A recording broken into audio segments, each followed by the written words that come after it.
Okay. So last section we were discussing about section 7, storage and handling of materials, right? And we discussed about the solid fuels, and we were discussing about the tanks, right? So today we are going to continue from that section. We will start our discussion regarding the tanks. Okay. In the last lecture, we discussed about the above ground tanks. Okay, in which we discussed that what are the different types of protections that are required. Okay.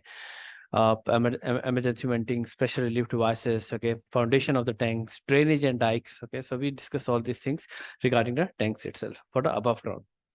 Today we are going to continue our session from there, from again storage of flammable liquids. Okay, but today we are going to discuss about the underground tanks.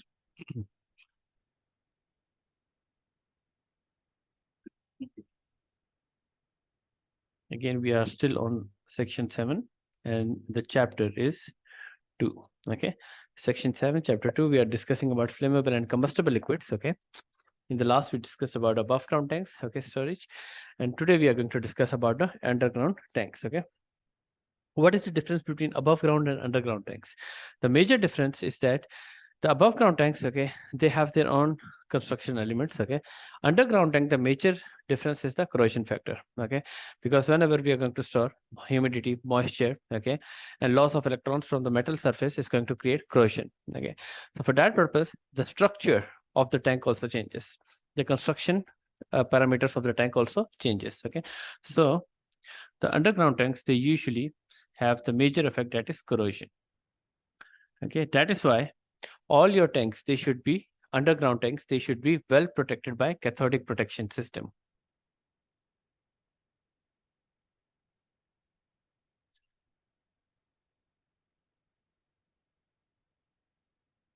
They should be well protected by cathodic protection system. Okay.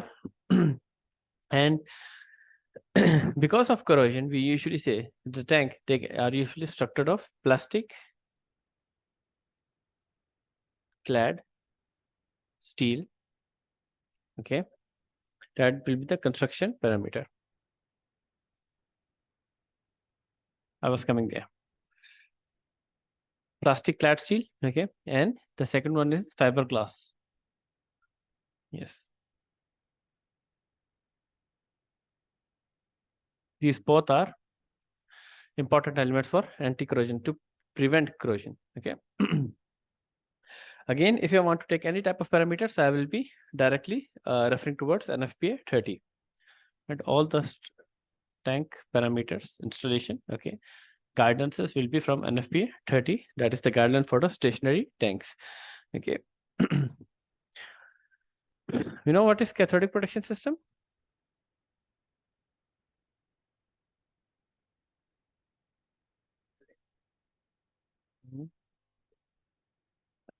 Sometimes what happens is that, let's say that if your car starts corrosion, you take it to a mechanic. What he tends to do, he tends to connect your car body with the negative terminal of the battery. Why he does that? Why? Because corrosion means that the metal surface is losing its electrons. Okay, so you want to provide anything, okay, that is much more negative than the material itself. So what will happen once the corrosion will start? Okay, the sacrificial anode is the negative, right, and cathode is the positive. The sacrificial anode, it could be any type of a metal bar. Usually, if let's say if the tank itself is made of iron, so we want much more reactive element than iron. Okay, like zinc, magnesium, aluminum. Now they are much more reactive than iron. So I'll have that as an electrolyte. So what will happen? That instead of tank taking all the corrosion, much more reactive will take all the corrosion. Okay, and your tank will be safe. So the same thing happens with your car also. Okay, so once the corrosion starts, the negative terminal acts as an electrolyte. It takes all the corrosion. It, of course, it degrades your car's battery. Car's battery usually runs 1 year, 1.5 years. Okay, it degrades that in a month or two, but what happens is that it protects your all over the body of the car. Okay, so what the anode does is that it takes much more electrons. It's much more reactive. Okay, and gives the electrons back to the body. the body that is losing its electrons. It gives it back to the body, so body recovers it out. Okay, so you will see that sometimes in whenever they are getting any type of antique materials completely rusted, okay, and they want to clean it up, so they do the electrolyte process. They do the same cathodic protection system process. They want anode and cathode, much more reactive anode, gives the electrons back to the body. Okay, and if any type of external corrosion, losing of electron will become, it will be affecting the most reactive part other than the body itself. Okay, so that is the cathodic protection system. Can be done in two ways. One is the impressed current. Impressed current means that you tend to give the electrons forcefully back to the body, and one is the galvanized form. Okay, so in the galvanized form, the galvanization process takes from the electrolysis itself. This electrolysis tends to return it back instead of giving the impressed current. So two types of processes are there. Usually in the marine system, in various industrial occupancies, all the tanks, they are usually protected whenever they are near towards the sea areas. Okay, they are usually protected by cathodic protection system. Okay, so NFP30 also says that whenever you have an underground tank, it should be well protected by a well-maintained cathodic protection system. Now, this question usually comes in the examination. A lot of times this question has come. Various sample questions has also quoted this question in the examination. Okay, so they may twist the question. Twist means usually in the CFPS they are giving straightforward questions. So there will be a straightforward question, but asking you some important parameters. Like for example, the underground tank installation process key features includes what? Okay, so they will give you four options. Okay, so the key feature of an underground tank, okay, because the above ground tank and underground tank, they will have same features, same devices, pressure relief valves, venting, okay, flame arresters, everything will be same. The only difference is that it should be the corrosion is the major factor. Okay, either they will provide corrosion, or as a protection system they will provide cathodic protection system. So for the underground tanks, the most important element is the cathodic protection system. It will only prevent the leakage, rusting. It will stop the rusting and it will prevent the leakages. Other than that, we have discussed about emergency venting, right? It will be same. For all tanks, emergency venting is there. For all tanks, we have pressure relief devices also. Okay, and the third important thing that we are going to have will be flame arresters.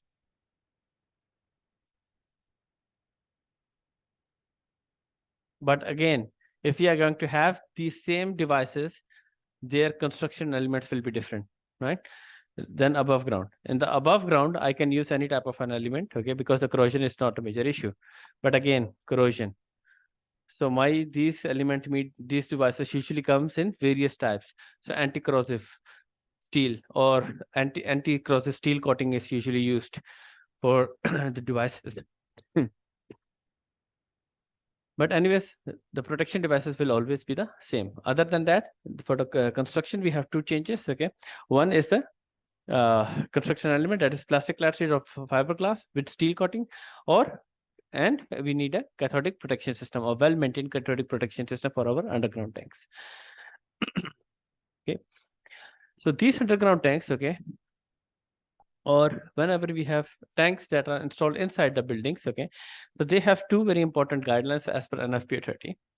So let's discuss them.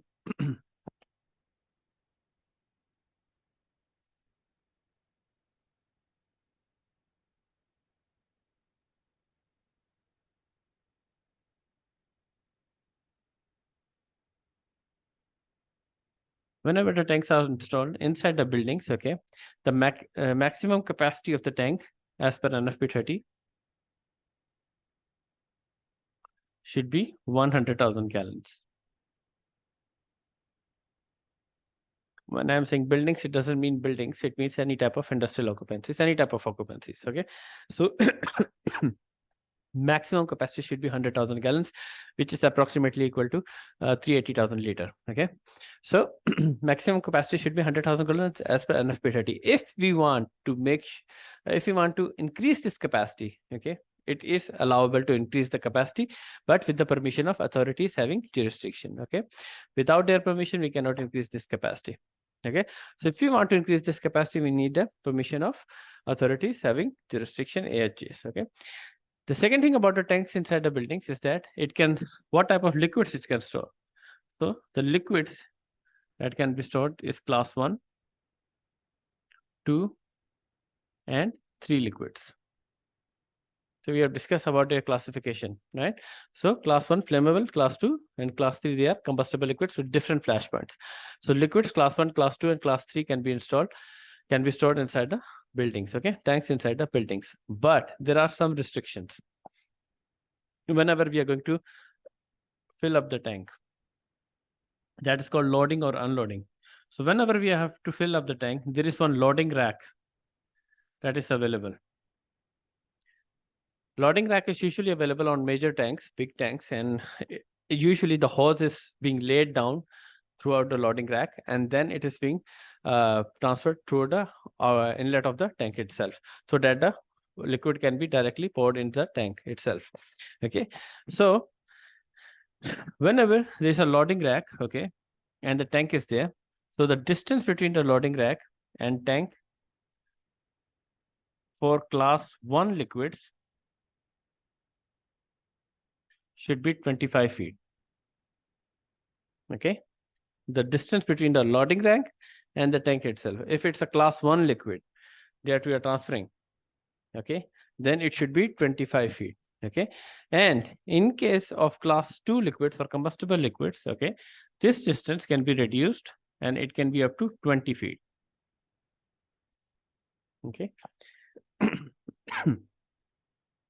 And why we are doing this is again because of the same parameter that we have discussed last time. Because of the pressure of the class 1 liquids, they have less flash point temperature. Static charges accumulated. Okay, so we want to keep a larger distance. Okay, and of course it has its own risk. Why? Because the vapor accumulation cannot be measured accurately, but you have to keep the person at a safe distance. Why? Because whenever we are installing tanks, okay, we again follow 3 important parameters. Okay, 3 life safety measures that you have to do. First is the life safety. That is the first parameter of any fire protection device, life safety. Okay, then property protection.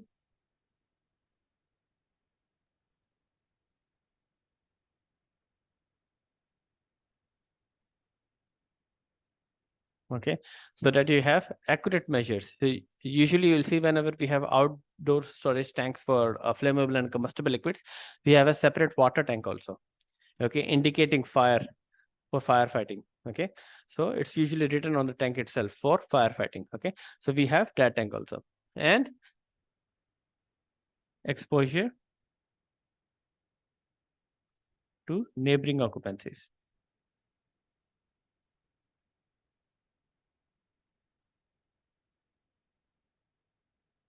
Reducing the exposure to neighboring occupancies. Okay, so meaning limiting the flame spread, so that if a flame starts in one storage area, it should not reach towards the second storage area.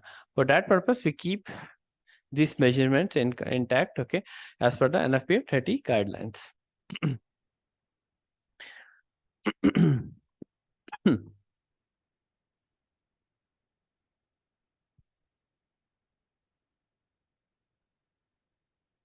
And when we are talking about exposure protection, we'll see that majorly some of the above ground tanks, okay, they are usually stored inside their own vaults. We'll see a concrete vault is there, okay, and underneath inside a concrete vault there's a tank. Okay, so sometimes you'll see that they have to remove the concrete opening, then they move inside, then they open the tank itself. So what they want to do, they want to reduce the exposure, so that if there is any type of containment that they can provide, that can be provided in the form of vaults. In the form of vaults, it's usually provided. Okay, and these vaults, okay, they are usually located at a specific distance between the 2 tanks.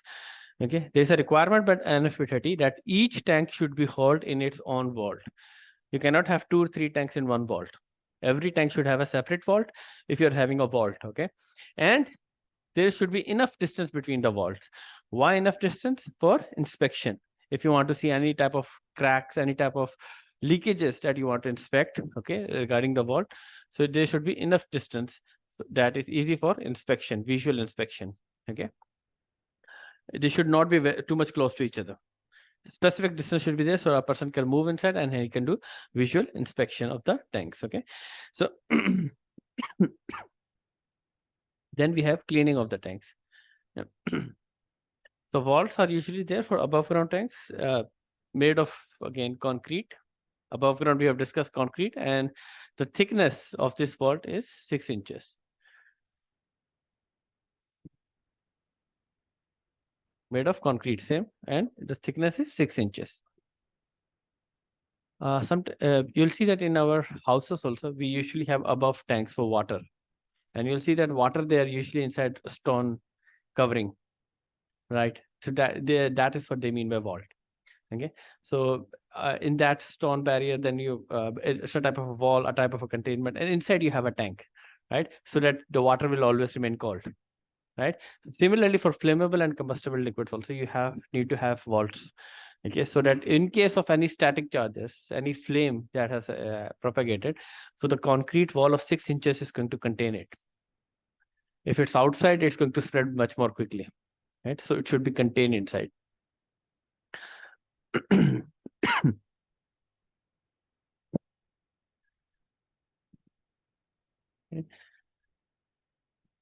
Then let's see how we can clean the tanks.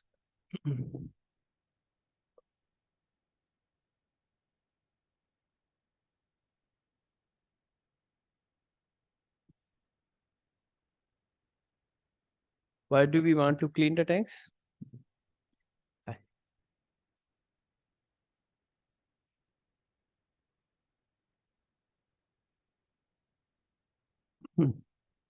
So whenever you want to do any type of maintenance, you have to clean the tanks, right?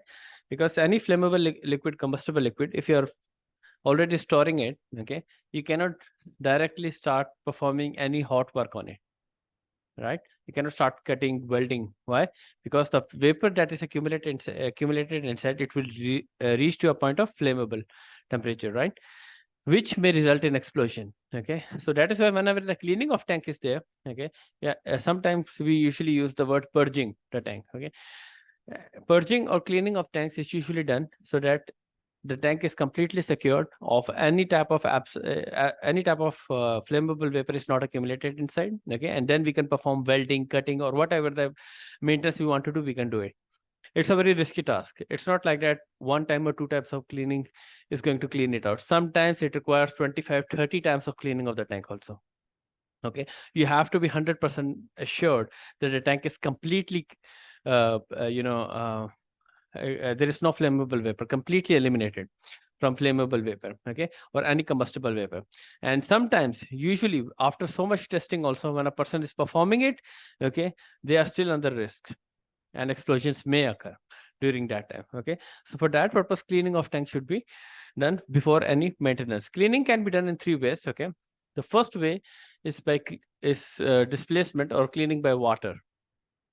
Okay, water cleaning is only up to a point where the flammable liquid or the combustible liquid or the stored liquid is actually soluble in water. Okay, then only the cleaning by water is only acceptable, or it's going to perform something, right? If it's insoluble in water, water will just get off and that's it, but the flammable liquid is still there. So one purpose is by displacement by water. Okay, completely displacing by water if the chemical or the liquid itself is soluble in water. The second way of purging the tank is displacement by air. Okay, so what we tend to do, we have a venturi tube and we tend to blow in air, and on the other hand we have the exhaustion part that extracts the air. So a complete cycle of air is going on. We blow the air and the extraction of air. So what does the air does? It tends to displace or dilutes the flammable vapor inside the tank and it removes it out on the other hand. Okay, so in this way we tend to make sure that the flammable vapor is diluted and even completely displaced outside of the tank. Then the maintenance can be done. That is the second way of of cleaning it. The third way is by cleaning by inert gases. Same as what we have discussed about various different types of liquids, we have discussed that the gases or vapors, they may accumulate in both forms. They may have positive buoyancy or they may have negative buoyancy, right? So in both cases, sometimes what we require a very cold gas to be completely occupied inside the tank, okay, that can settle down in the corners also, okay, that can settle down at the bottom also, that can completely pressurize the tank, and then it can be removed, exhausted at one time, okay. So ventry air, when we are blowing air, okay, the corners of the tank may always be, still there may be a chance that a flammable vapor that having a negative buoyancy may be sinking down. Okay, that is why I was saying that sometimes whenever we are cleaning the tank 20-25 times also, there is no surety that the flammable vapor will not accumulate. Okay, so for complete verification, sometimes what happens, the teams, they tend to perform all three operations at one time to make sure the tank is completely eliminated from the vapors, not only the vapors that are accumulated in the positive, but also in the negative buoyancy. Okay, so even though we know what type of gas we are storing, but still we don't know, gas always reacts in a very funny way. Okay, because there are different gases that are available in the atmosphere, so we cannot take a risk of allowing any type of a flammable or negative buoyancy gases to accumulate at the bottom, and then we start doing the maintenance. And whenever we are talking about maintenance or any type of work on the tank, it requires welding. So welding is a type of hot work that gives off flashes, arcs, where the temperature at the surface increases above the flaming temperature. So at that point, we have to be 100% sure that there is nothing at the bottom and nothing at the top, right? So inert gas is usually also purged inside the tank, is completely pressurized, and then the exhaustion is there, so that any type of accumulation is there, it can be displaced. Nitrogen easily displaces oxygen because its percentage is too much larger in the atmosphere. So it can be used very effectively to displace any type of vapor accumulation. Similarly, carbon dioxide can also do the same purpose. Okay, so we have discussed carbon dioxide, how it easily displaces oxygen. Okay, so CO2 and nitrogen, they both can be used to clean the tanks itself. Okay. Hmm? Water is just flushing and removing. Okay, but what happens, as I was saying, that water can be used, kept inside first, can be used to store inside the tank for a considerable amount of time, because when the water will be stored, water vapors will accumulate based on the temperature, ambient temperature. So that is also helpful. Okay, it's not like we will just flush and we will remove all the liquid. We keep water inside, we keep it for a considerable amount of time, then we remove it out, then we keep it, then we remove it out, and then we check the flame above flammable vapor. So the steam that it generates, or the vapor that it generates, it helps in diluting the flammable vapor concentration. So that is why, as a standalone system, we can use water also if properly used. Means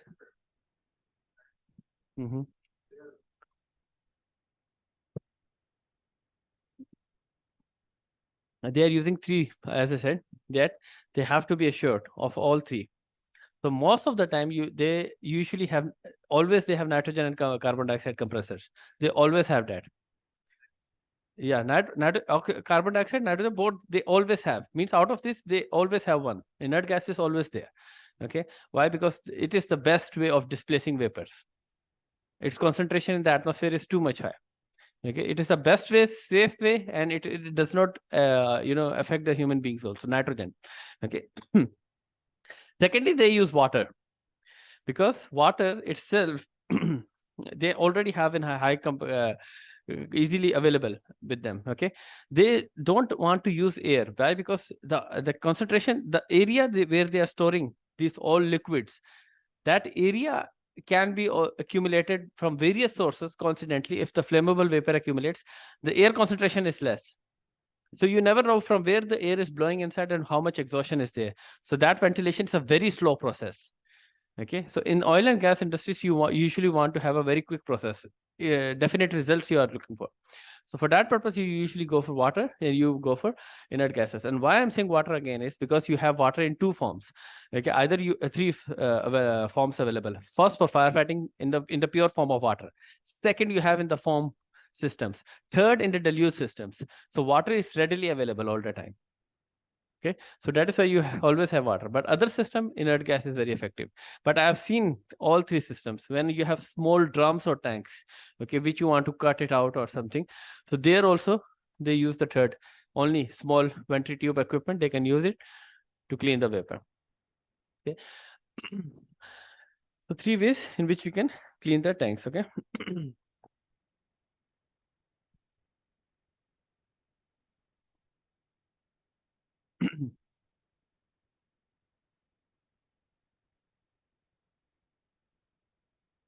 Storage cabinets.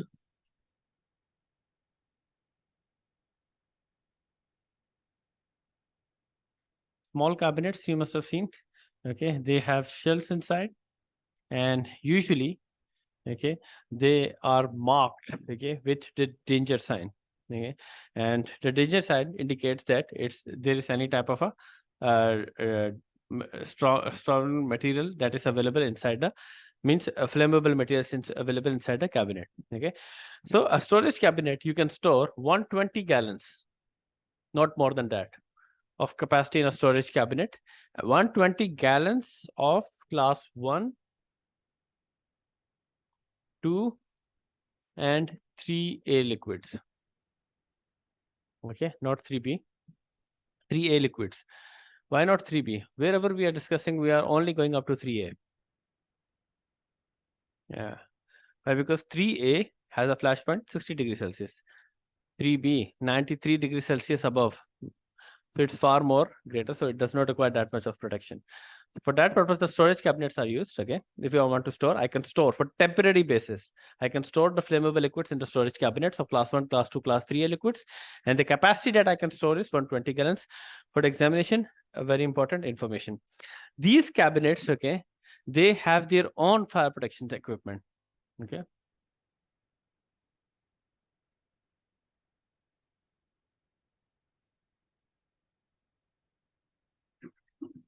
They have, okay, their own firefighting equipment and ventilation. Okay, and this ventilation either electrical or they have natural through opening. Okay, either they have electrical or they have natural ventilation by exhaust fans. Okay.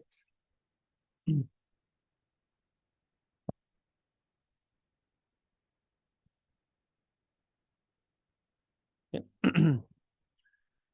Construction of these storage cabinets, they are constructed, okay, by 1.5 thick inch steel. Okay, and the steel is usually gauge 18 steel with 1.5 inch thickness.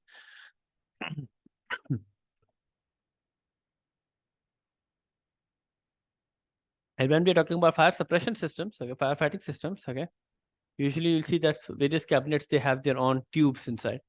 An extinguisher is hanged outside, so that inside the cabinet, if there is any type of flame or something, they are completely DB, or the box or the shelf itself is completely accumulated with the gas. Okay, so they have their own fire suppression equipment. If there is any type of a leakage, these shelves and cabinets, they have their own containment at the bottom. Okay. Leakage protection. So if there's any leakage, it will be contained at the bottom, a type of a pallet that can actually contain the liquid. Okay. Any type of liquid that will be leaked out will be contained at the bottom of the pallet. Okay, so it will not be freely distributed in that area.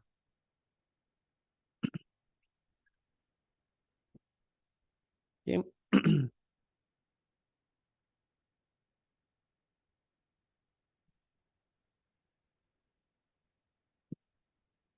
Moving on, let's discuss about loading and unloading. Okay, and in loading unloading of a tank, we have discussed that there should be a specific distance between the tank and the piping itself, right?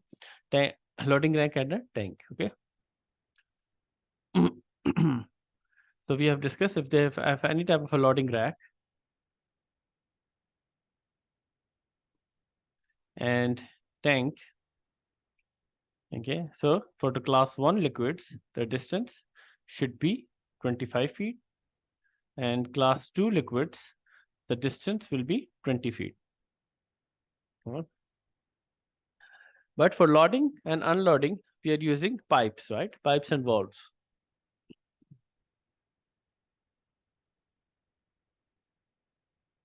Pipes and valves that we are using for transferring liquid from the loading tank to tank should have three very important properties. The first property is that the pipes should be not reactive to the liquid.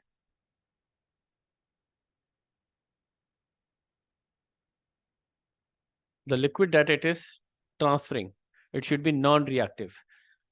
Reaction in a process means that the piping, if the piping is getting corroded, it means that a liquid is getting reactive with the piping, right? So the pipes and valves should not be non-reactive to a liquid that it's transferring towards the tank. Second, the pipes and valves, they should be capable of withstanding maximum pressure. For any piping that we tend to use either in firefighting, in any liquid transfer, we always check how much pressure it can handle, and we usually increase the pressure. Okay, like in sprinkler or firefighting pipings, what we tend to do, if the system pressure is 5 bar, we tend to increase the pressure to 7 to 8 bar to see if there is any leakages, right?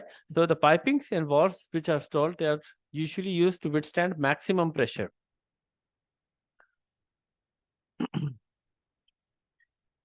Third important point, the pipes and valves, okay, should have the capability of thermal insulation, so that no temperature rating, ambient temperature will have an effect on it, and it should be strong enough to prevent physical shocks. It means any physical damage should not be done to the pipings.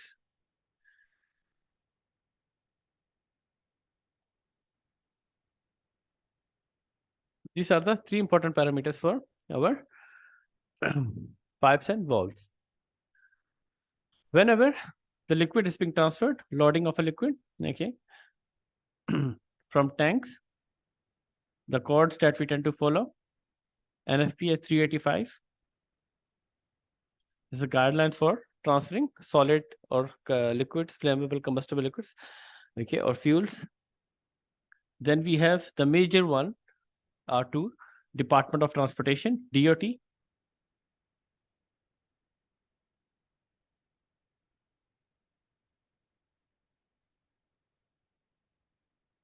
And we have Transport Canada, TC.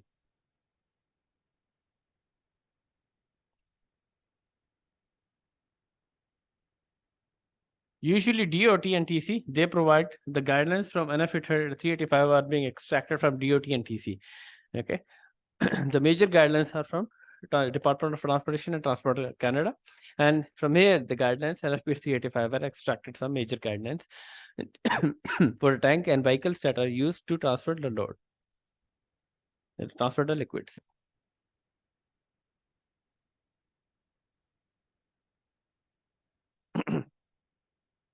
Department of Transportation takes care of everything.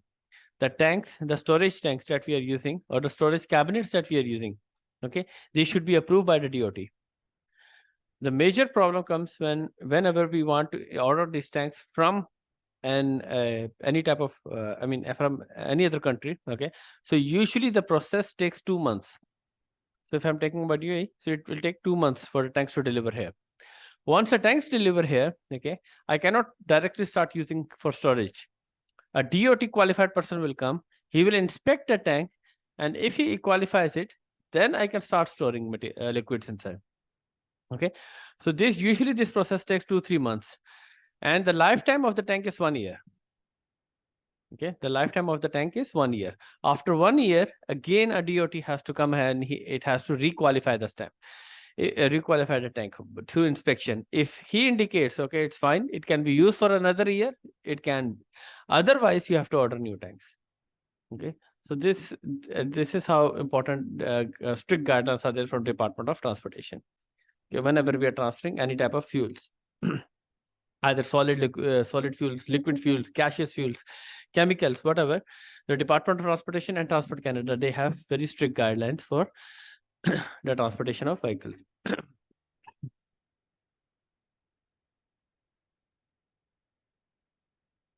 Canada, Transport Canada, TC.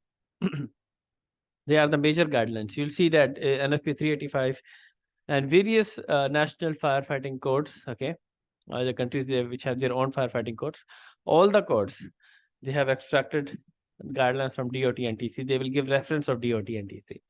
Okay, similarly, as when we, why the name Canada came? Transport Canada. It's from the Canada itself. Yeah. DOT is from USA. DOT, Department of Transportation, is a USA code. Transport Canada is the codes and regulations from the Canada. Okay, so NFPA is also USA, but what NFPA does, NFPA takes codes from major. We were discussing about water mist systems, and what we said that water mist systems, all the codes, all guidelines are from IMO, International Maritime Organization. They are the governing body. Now they can give information to other bodies. Okay, but if there is anything related towards the mist systems, any challenges in using any upgradation of a system, you have to go to the IMO. Okay, so IMO will take actions accordingly. So similarly, in any transportation, whenever we are using, either it's from sea, railway, air, trucks, pipelines, anything. Okay, so it will be from both. These two are considered to have the major strict guidelines regarding the transferring of fuels.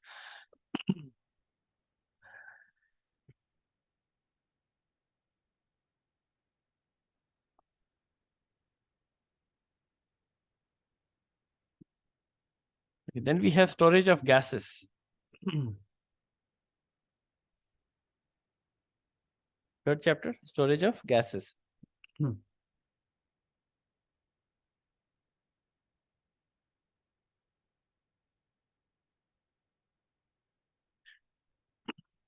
Whenever we are talking about the storage practices for gases, okay, for gases, the only challenge that we have during the storage, okay, is the pressure of the gas.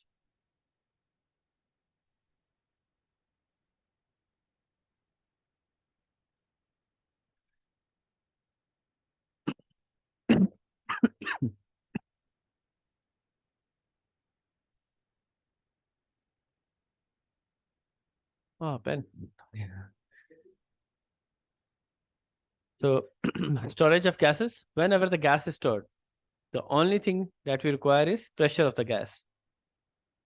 Why? Because a gas at a specific pressure can only be used, right?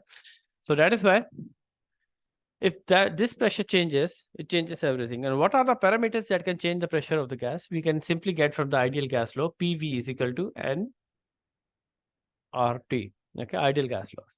Okay, it provides us information how ambient temperature, okay, can affect, how the molecular weight of the gas can affect, how the volume of the gas can affect the pressure of the gas, right? But what is the pressure? The pressure of the gas means that a gas is in equal concentration for us to use. Okay, if that equal concentration is not available, okay, then we may not get the same usage. For example, LNG at a specified pressure is used at my household to provide a flame. Okay, if that pressure is not there, no matter whatever I try, okay, the concentration is lighter. Okay, it may flame up, but it will not give me that much amount of output, which amount of energy that I am requiring from it. Okay, so whenever we are talking about LNG, LPG tanks, okay, they are stored at a certain pressure, and that pressure needs to be accumulated back again. Okay, so for that purpose, the pressure of the gas should never be changing. So now, if you are storing a gas, the concern is our pressure of the gas, right? Storage of the gas. Okay, whenever the gas is delivered, in which form the gas is delivered? Any ideas? Liquid form, right? Whenever the gas is delivered, okay, it is usually delivered in the liquid form. That's why we are focusing on the pressure of the gas. Why in the liquid form? Yes, we can have large quantity in less space, okay, because gas itself occupies a larger volume. Okay, so more quantity and less volume, right? Less space. So that is why whenever the gases are delivered, they are usually delivered in the liquefied form. So we have two very important parameters at the source. Okay, source temperature and pressure is measured out, and at the destination where the gas is being delivered, again these two parameters, temperature and pressure, are measured. Okay, and why do we do that? because in between comes the transportation of the gas. Okay, and this transportation could be through shipment. Okay, so the container itself, if it's going through ship, of course there will be too much waves, turbulence is there. Okay, so there could be any type of damages done to the container itself. So that is why you'll see that most of the times whenever the gas is being delivered at some country, it is hauled on for a considerable amount of time, okay, before it is being delivered directly towards the plants. Okay, why is that? Because they are converting, whenever they are extracting the liquid, they are extracting the liquid and they are converting it into pressurized form to check the concentration of the gas. Okay, so there are minor losses, but the major losses should not be there. Means the ratio of should not be major. So the temperature and pressure at the source should be equal to the temperature, not equal, but with minor variation should be there at the destination also. So the temperature and pressure play a very important role for the gas transportation. And here, based on this temperature and pressure, why we are mentioning is because this can also lead towards one of the hazards related towards the gas, that is boiling liquid expansion vapor explosion. Okay, boiling liquid expanding vapor explosion, believe. We'll discuss that, how that can occur. But for time being, whenever the gases are delivered, when we are saying the gases in the cylinders, okay, the gases that are stored in the cylinders are constructed of metals. That is why they are usually heavy. Okay, and nowadays a new construction is also there, that is fiberglass, lighter in weight and has the equal durability. Okay. The gas cylinders, they are usually constructed of metals and or fiberglass. Okay, moving on, let's discuss about the hazards that are associated with gases. Two types of hazards are there. The first type of a hazard is known as gas container combination.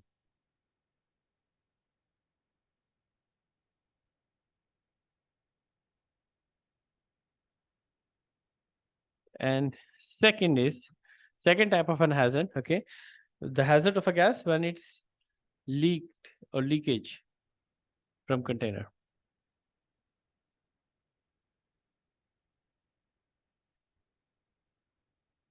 So gas container combination is also known as believe.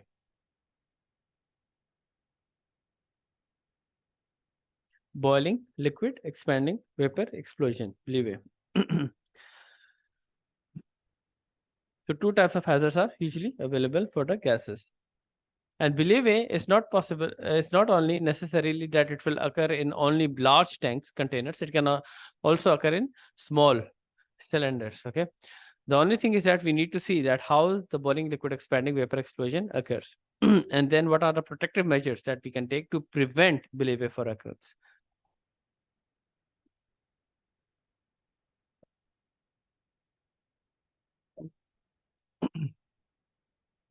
So leakage from container, again indicating that if the gas is in a flammable concentration and it's leaked out from the container, what are the measures that we have to take? Okay, so gas container combination is believe. So let's start from believe. Let's see what is the concept of believe and how we can protect the tanks, or how we can avoid believe boiling liquid expanding vapor explosion.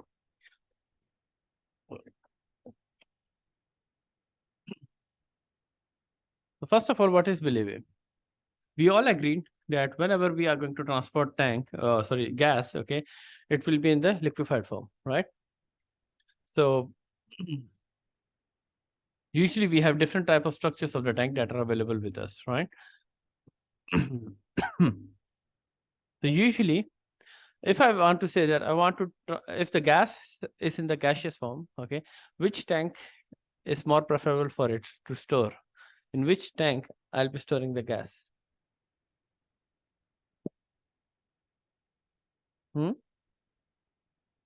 See, this tank, gaseous form. If it's in the gaseous form, any type of a gas, if I want to store, which form I'll store the gas? Yes, B. Why?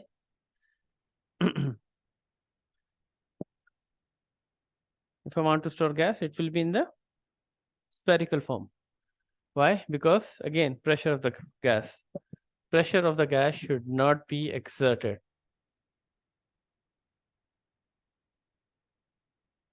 Okay.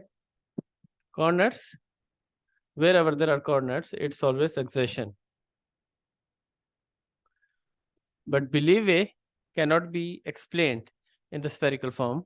It can be explained in the square. Why? Because here the gas is in the liquid form where we are transporting it.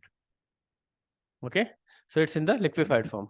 Gaseous form, usually we have spherical form. Okay, now understanding how the believe occurs. For that purpose, okay, let's say that if I have a tank and I'm transporting it towards any type of storage facility or a filtration facility, it's in the liquefied form. Now what happens here? Here, due to any ignition source, due to any accident, okay, due to any container damage, okay, or any other mishap, okay, what happens that the container is exposed or the liquid is exposed to a specific temperature. Okay, what will happen if the liquid is exposed to a temperature? The temperature will rise, right, of the liquid, right? And what will happen? This temperature, when it rises up, it will the liquid will reach towards the liquid will convert to vapor form. Temperature will rise, liquid will convert to vapor form. And if the gas is a flammable gas or a flammable liquid, okay, so it means more quickly it will convert to a vapor. 22.8 is the flash point temperature. 30 degrees Celsius is the boiling point temperature. At the boiling point of a liquid means that at the boiling point it's converting to a vapor form. So flammable liquid, if this is a flammable gas, a flammable liquid form, okay, it means it much more quickly it will convert to a vapor form, right? Now what is happening here? The liquid starts converting into a vapor form on the top. The more the temperature, the more liquid is going to convert into a vapor form. Eventually, what will happen? Pressure inside the tank is going to increase, and it will reach to a point where the tank cannot hold it, right? And we have discussed the same thing. If we want to deliver gas, we usually deliver in the liquid form because it takes less space and more quantity. So now it's converted to vapor form, okay, or gaseous form. The tank cannot hold that pressure. So down the vapor is expanding. It's expanding inside the container. Internal pressure of the tank is increasing continuously. If it is not held down by externally, means by using our efforts, if we cannot contain this pressure, we cannot contain this temperature rise, cannot stop this process, eventually what will happen? Explosion will appear. And these explosions, because why? Internal pressure will increase. And that's what we were discussing about coals inside the storage silos, right? And we discussed we cannot use water. Why? Because steam generation is too much greater from water, and it increases the internal pressure of the tank, which will lead towards vapor cloud explosions. Similarly, an explosion will occur. This explosion, okay, will occur consecutively to the point where the vapor accumulation is being reached, and it's a very dangerous explosion, same like as a bomb explosion. Okay, so from the name, from the whole process itself, we can simply say boiling liquids,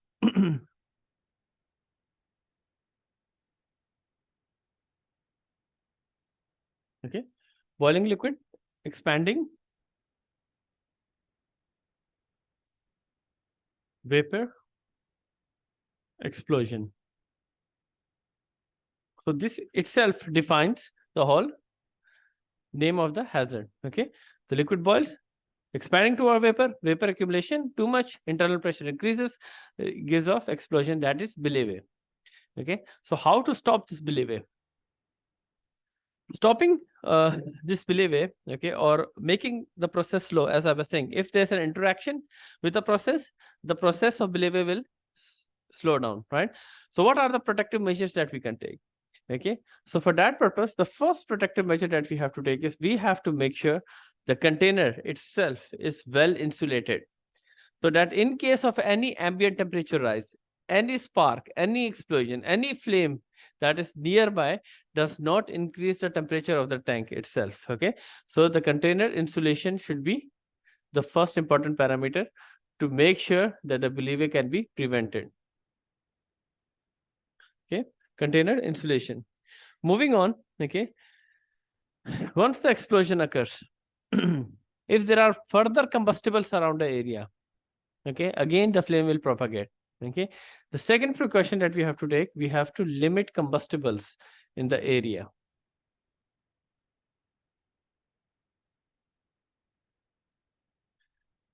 And the third important thing about the tank is the pressure, right? The pressure is increasing. So it means that there should be an effective pressure relief device there, so that once the pressure is increasing, we will release that pressure into the atmosphere. So what will happen? The accumulation or the internal pressure or the explosion will be delayed. So we can take other necessary precautions like spraying water so that we can bring the temperature lower. Okay, so we need pressure relief devices. The temperature of the tank is always increasing, right? So what we want to bring that temperature down. So application of water. And water, whenever they are used, okay, as per NFPA 15 guidelines, okay, the design density we are going to use for the water to prevent, believe it, is 0.25 GPM, okay, per square feet. Yeah, we have discussed this design density 0.25. Where does 0.25 lie? Lies? Which type of occupancy classification? We discussed about design densities, right? Section 16, right? Design densities, light hazard occupancy is 0.10, ordinary hazard 0.15, right? Ordinary hazard 2, 0.20, extra hazard 1, 0.30, and extra hazard 2, 0.40. So where does this one lie? It lies at ordinary hazard 2. Okay, because 0.20 up to 2.29, it's ordinary hazard group 2. Okay, then 0.30 extra hazard group 1 starts. Okay, so that is the application of water. The next important thing is that oxidizers, if there is any type of an oxidizer available near towards a flame, it has to be at a specific distance. Why? Because it cannot only occur in containers, it could be in cylinders also. So if I have any type of a flammable gas, okay, available cylinder, okay, that is available with me, it should have a specific distance of up to 6 meters from an or any type of an oxidizer cylinder.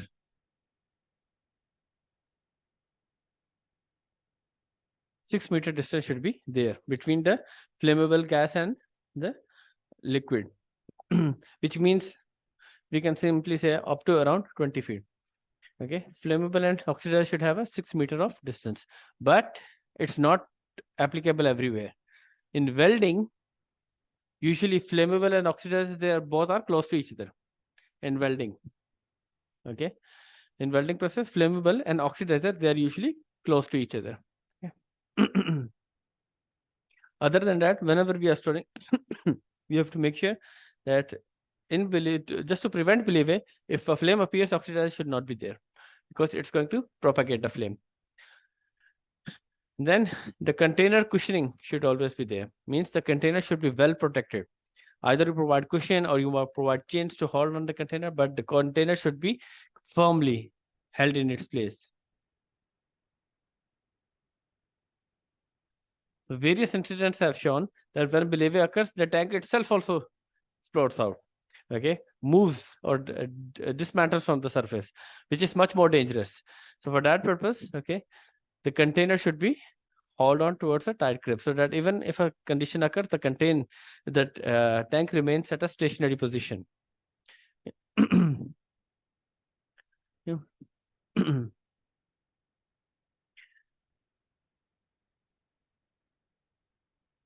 So this is for the first type of an hazard, that is container or gas combination. Okay, believe it. Now in examination, they can use 2 or 3 ways of asking this question. Sometimes they use the abbreviation. Okay, they will say believe stands for, and they will give you 4 types of options. Okay, so it's boiling, liquid, expanding, vapor, explosion.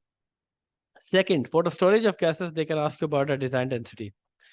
Okay, so if this question comes, your first assumption is that it's a design density, so it will be in section 16. So you'll be going on section 16 to find out that how much design density, because ordinary light hazard we have discussed in section 16. Okay, but the focus here is that it's talking about storage of gases. Okay, whenever a gas is stored, the tank should be protected with a design density of, and they can provide you options. Okay, so it will be 0.25, and this you will get in section 7. It's not mentioned in section 16 anywhere. Okay, the third important thing, okay, the precautionary measures. One of the measure will not be there. Okay, which they may say like sight or smell of the gas, okay, can be considered as a detection or precaution. No. Okay, usually this is an internal process that is going on. Okay, so sight, smell is something that has actually, when the gas releases or when the energy releases, it's already delayed. Okay, so these are the protective measures that we have to focus on. Okay, container installation, over limiting devices, pressure limiting devices, limiting combustibles, application of water, distance between flammable oxidizer, and care in handling. Other than that, there is no other precaution for gas container combination. Okay, so whenever there is a gas, okay, usually we tend to go for the 3S: sight, smell, and sound. Okay, so we usually think that these are the 3S that is usually used for gases. So everywhere this is going to occur. But that is whenever the gas is leaking from a source. Okay, so this is a gas container combination which is internally going on. So we are not discussing about a leakage. When the gas comes towards the environment, then the 3S starts: sight, smell, sound. Yeah. So let's discuss about the second hazard, that was leakage of the gas when it's leakage throughout the environment.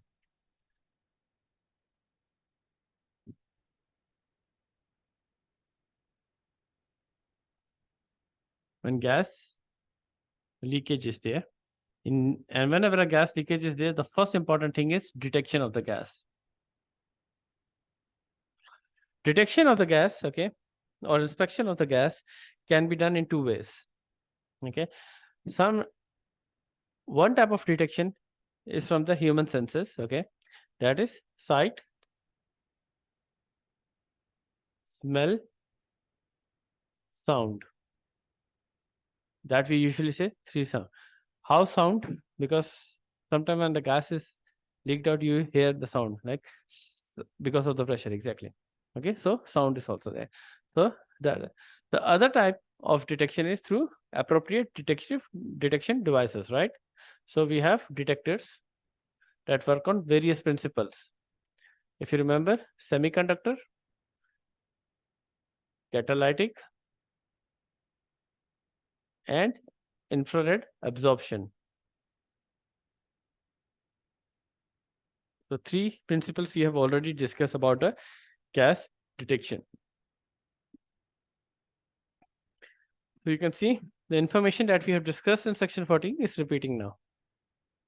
So it becomes easy for us to again memorize these all things. Okay. So what are the necessary steps? Okay. Detection. Sorry, inspection. Okay. Inspection for leakage, detection of leakage, 2 ways of doing the detection. Okay. Either through devices or through sight, smell, and sound. Some of the gases, as we have already discussed, they don't have sight, they don't have smell. Okay, like carbon monoxide. Okay, it does not have any type of smell. Okay, it does not have any type of color. It's odorless, colorless gas. Okay, so there are some gases that may not have the first 2 parameters. Okay, so for that purpose, we usually use detectors. In any case, we use detectors. Okay, because sometimes what happens, it is against our senses. Sometimes the gas is not that much in concentration that we can even feel it, that it's available in the atmosphere, but the detectors are able to do that.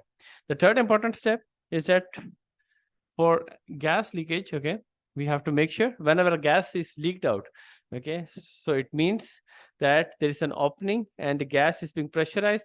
The more pressure, what will happen? The more chances that it will further travel. Okay, less pressure, it will travel less distance. More pressure, it's going to travel further distances. Okay, so each and every storage tank we have already discussed should be protected by overpressure protection.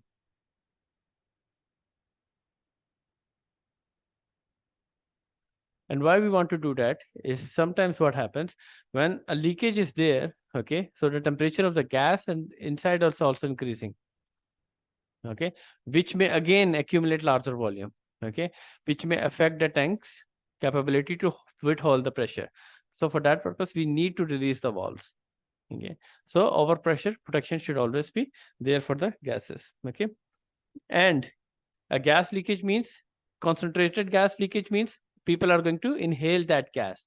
So for that purpose, we require ventilation.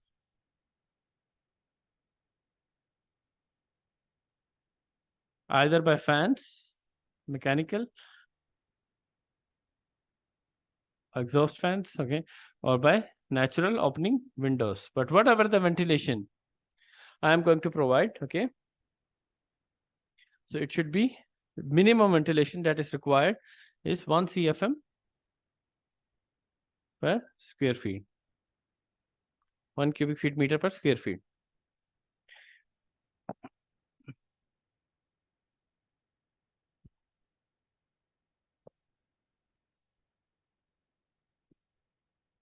Whenever the gases leak out, flammable vapor concentration, what will happen?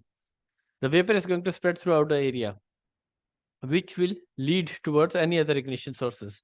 So ignition sources need to be switched off. Let's say controlling ignition sources. Right? So that again, the flame does not appear. So these are protective measures for the gas leakage detection, okay, inspection, ventilation, overpressure protection, and controlling ignition sources.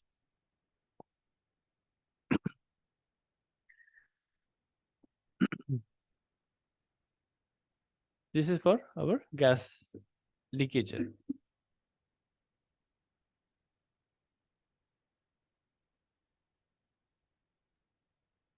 5 important steps for gas leakages.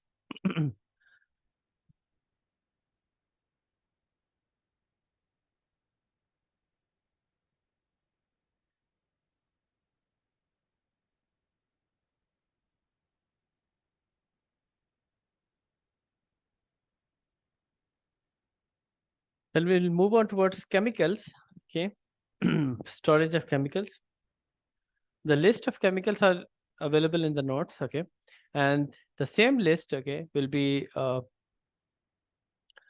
is available in the notes also. Okay, so whenever a question comes from the chemicals, you directly go to section 7, chapter 5, storage and handling of chemicals. Okay, so there the list of all chemicals are there. Either they are oxidizers, either they are reactive chemicals, water reactive chemicals, air reactive chemicals. Okay, so all this list is available there. Okay, so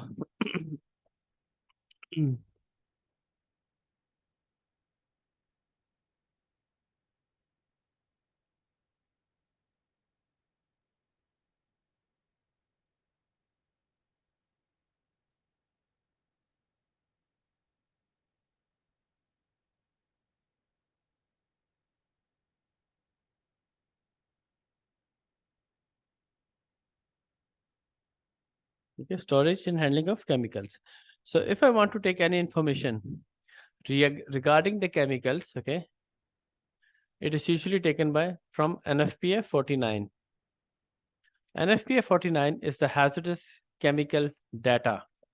Okay, and this data, if it's not available in NFPA 49, okay, and I want to take much more information, then I follow the guidelines of National Oceanic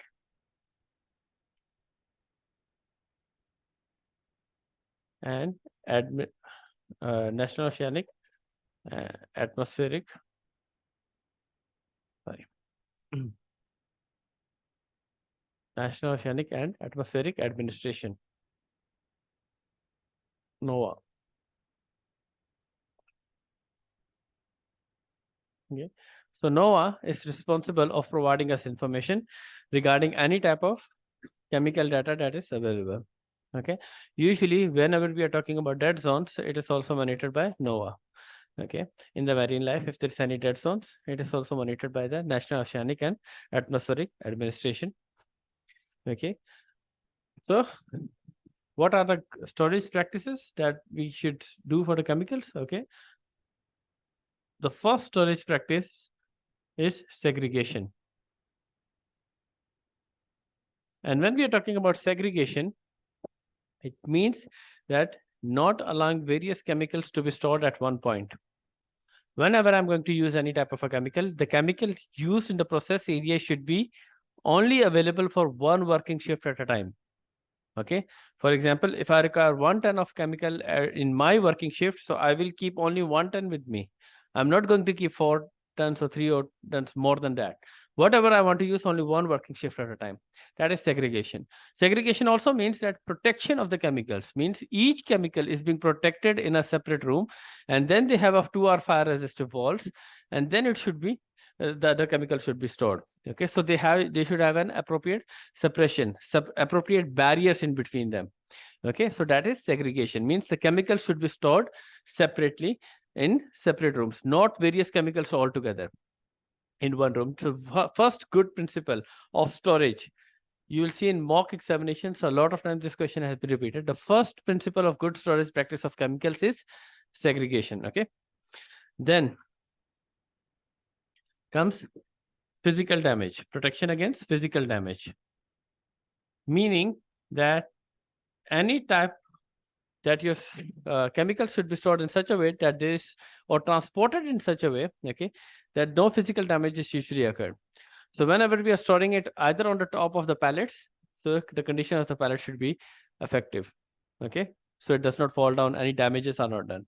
Okay, transporting through tanks or through what you say, trucks. Okay, so they should be properly locked up. Okay, so there is not any type of fluctuation, any type of vibration in them, so they are permanently hauled out. Okay, the third is hazard identification.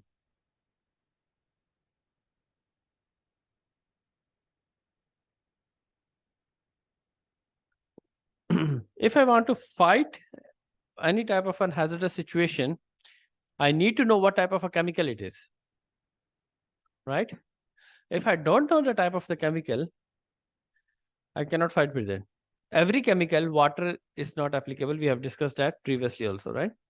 So if I want to fight any type of a fire, the important thing is that a firefighter should be well aware that what type of a chemical they are going to fight against. Okay, what is the capability of the chemical?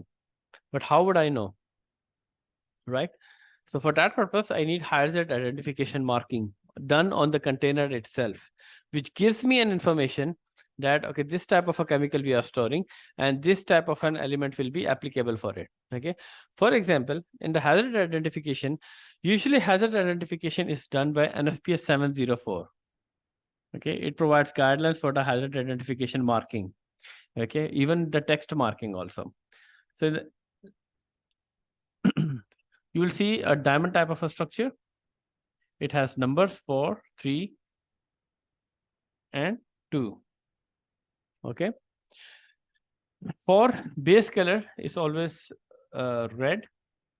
2, the base color is blue.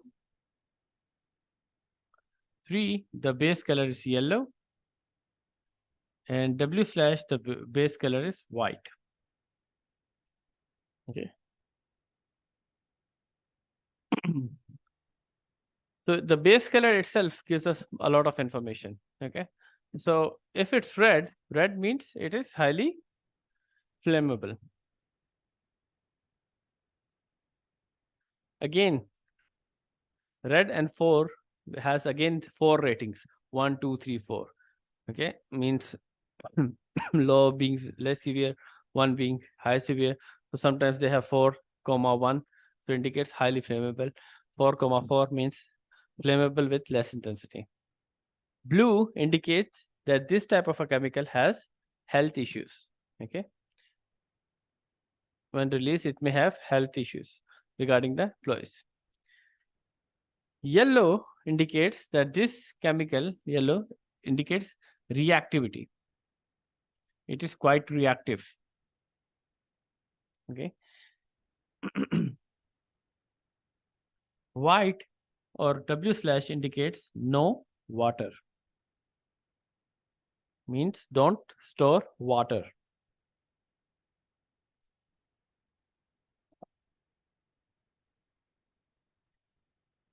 So let's say if I have a chemical, okay, it has only two identifications, for and W slash. If it has two identifications, for and W slash, what does it indicate? If it has two markings only, for and W slash, about a chemical, it indicates and don't use water. Okay, highly flammable, do not use water. Okay, meaning that it is a very highly flammable chemical. Okay, and don't use water with it. Means water will have vigorous reactions regarding it, so you don't use water, so use any other chemical. Okay, so no use water means that the first point of action should not be water. Okay, so then the firefighters need to understand that, okay, what type of container it is. So water protection is not required here, so they go for either dry chemical powders, okay, or either they go for powders, dry powders, okay, or any other form system. Okay, so they know how they have to interact with it accordingly. So sometimes other you can say dry chemicals like potassium chloride, they can use it. Okay, so but in any case, the identification mark provides us information that what type of a chemical we are storing. Then fire control. Now fire control of the chemicals can be done in two ways. Usually the NFPA says wherever applicable, you can install sprinkler systems. Okay, so fire control by water. And the second way of controlling the fire is passive protection. It means barriers. Minimum 2 hours of rating.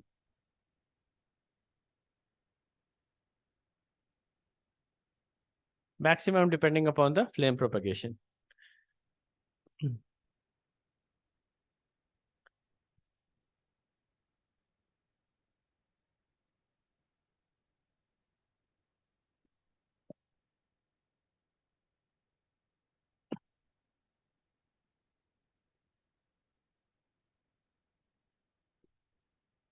Okay.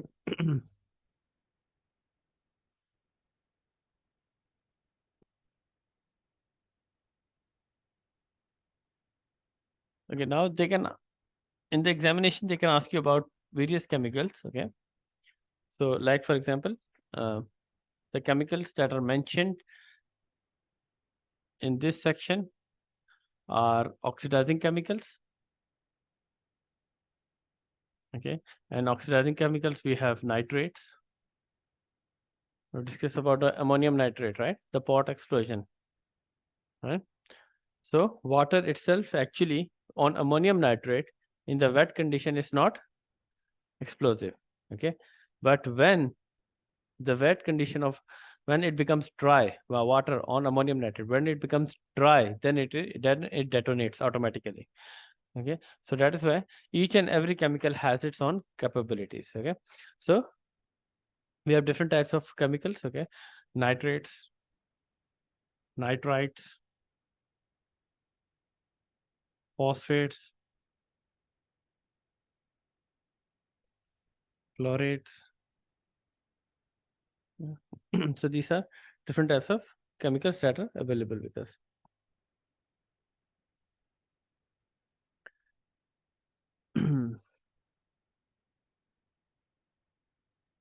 Then we have water reactive chemicals, water reactive metals, water reactive chemicals like carbides, hydrides, alkali metals, zirconium, titanium, sodium, potassium. So these are your anhydrides. They all are water reactive chemicals. Then we have air reactive chemicals. The most air reactive chemical is yellow phosphorus.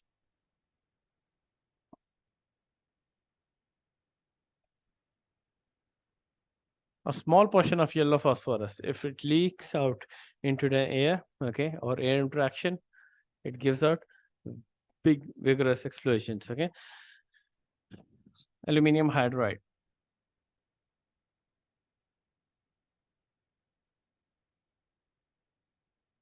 Is air reactive chemicals. Okay. So water reactive chemicals, where do we store water reactive chemicals? If I want to store water reactive chemicals, what are the storage practices? Dry areas, right? Means away from water. Wherever dry area possible, we will store, right? What about air reactive chemicals? Yes. Like yellow phosphorus, a small interaction with air is going to cause vigorous reactions, right? Hmm? Underground? Underwater? Yes, underwater. Because underwater there is no air, right? Inert gas liquids. Liquid form of inert gas, like nitrogen in the liquid form, carbon dioxide in liquid form. Okay, so you can store air reactive chemicals there because there will be no interaction of air there.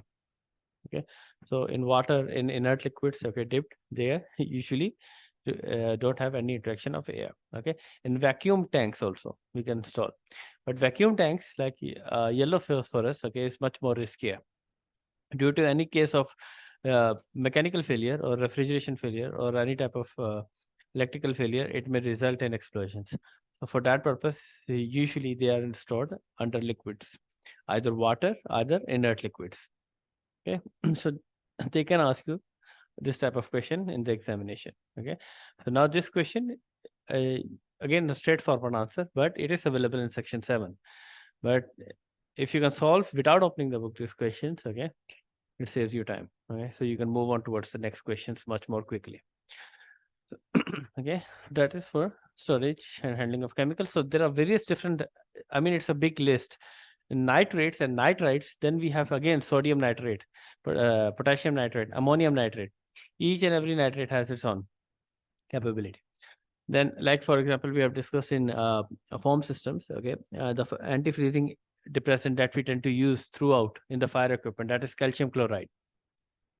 Okay, so like this, there are various chemicals that are available, and every chemical has its own properties. Okay, so whatever the chemical they are asking you about, you directly go towards storage of chemicals, section 7, chapter 5, and you will get the information there. Okay, like nitrates, they are with water, they give vigorous reactions. Nitrites, they are much more oxidizing agent than the nitrates. Okay, they are much more oxidizing, means much more explosive in nature than the nitrates. So like this, they are going to take some information and they are going to ask in the examination. So whenever there's any chemical, just go to section 7, chapter 5. Okay, so you'll get the information from there.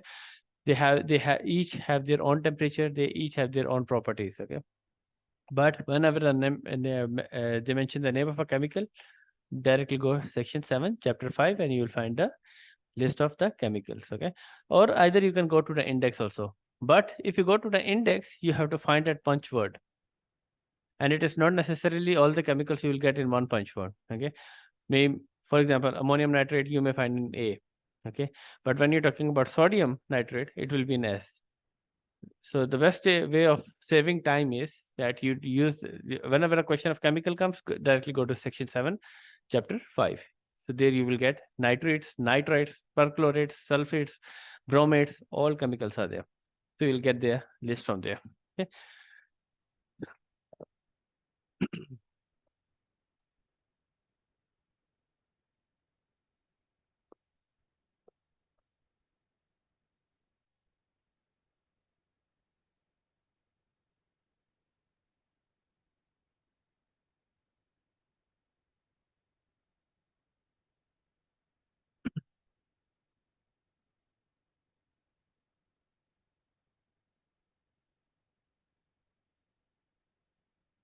Okay.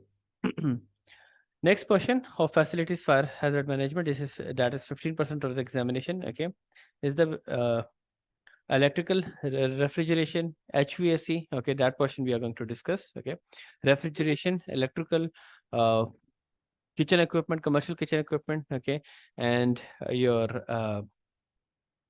HVAC equipment. Okay, so all this will be discussed. Okay, in which we are going to see what are the class 1, class 2 divisions of the National Electric Code. Okay, how bonding and grounding should be done. Okay, now remember, storage and handling of materials, electrical refrigeration, mechanical refrigeration, hot works. Okay, this all contribute to be 15% of the examination. Don't expect easy questions to come from here. Okay, whatever we have discussed so far, okay, it is very important that this 15% is easy in a sense that if you know the logic, you can answer it directly. Okay, but if you try to find it in the index or from the book itself, it's quite challenging, because above ground is not only mentioned in one topic, it has mentioned in various topics throughout the fire protection handbook. So when we are talking about a water supply's fixed requirements, there is also above ground tanks. There is pressure pressure tanks again in ultra high speed water spray systems you have mentioned. So like this, they have mentioned various places. Okay, so it is very important for you to understand that this section itself, okay, you have to highlight it by yourself, so you know where this data is available. 15% of the examination, and it is not. You can see here up till now, section 7 we have discussed. Okay, up to storage and handling of chemicals. Okay, this is part of the syllabus. Now section 10 is complete there. Okay, then section 6 and section 9 also is there. So this section of 15% includes 5 sections of the fire protection handbook. Okay, so that is why whatever we have discussed here, just try to highlight it. Okay, it's 15% of the examination. Moving on towards section 10.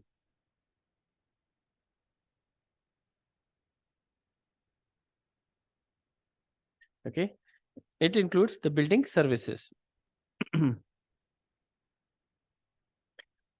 Yeah.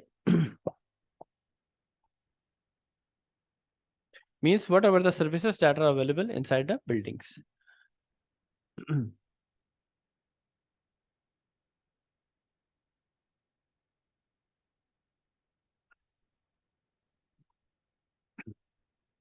The first service that we are going to discuss is energy sources.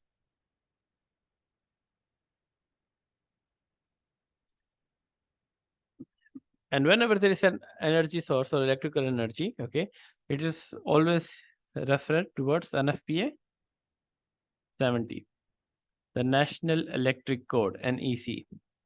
Okay, NFPA 70 provides all the information regarding towards the electrical requirements of any occupancy. Okay, energy sources. NFPA 70 says that there are 5 types of emergency supplies. Okay, 5 types of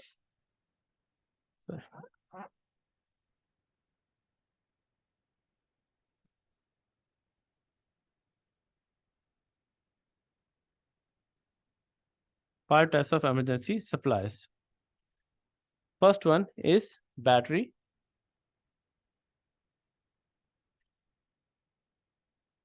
Generator.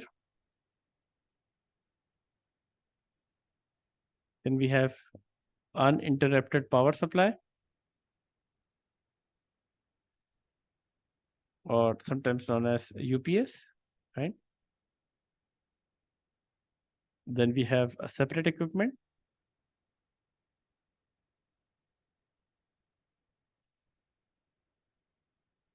And we have a unit equipment.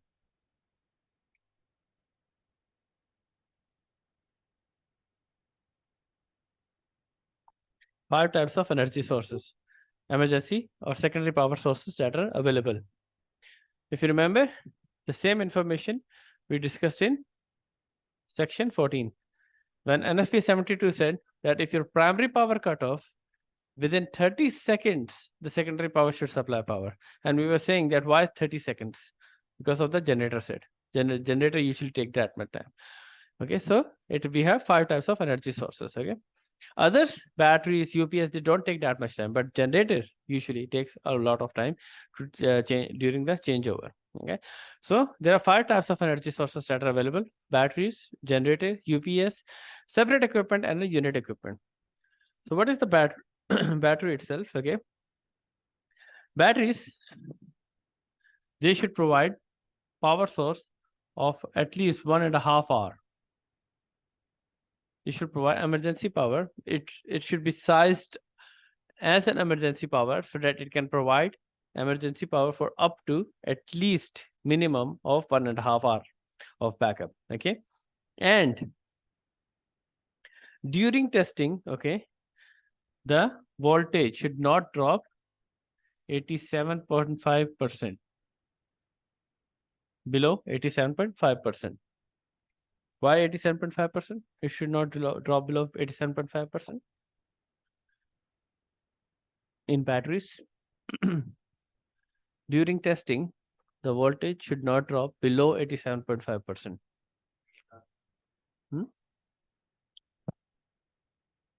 Again, not recharging. Depth of discharge, DOD, right? Depth of discharge. Because batteries, whenever they are rated on the number of cycles, charging, discharging.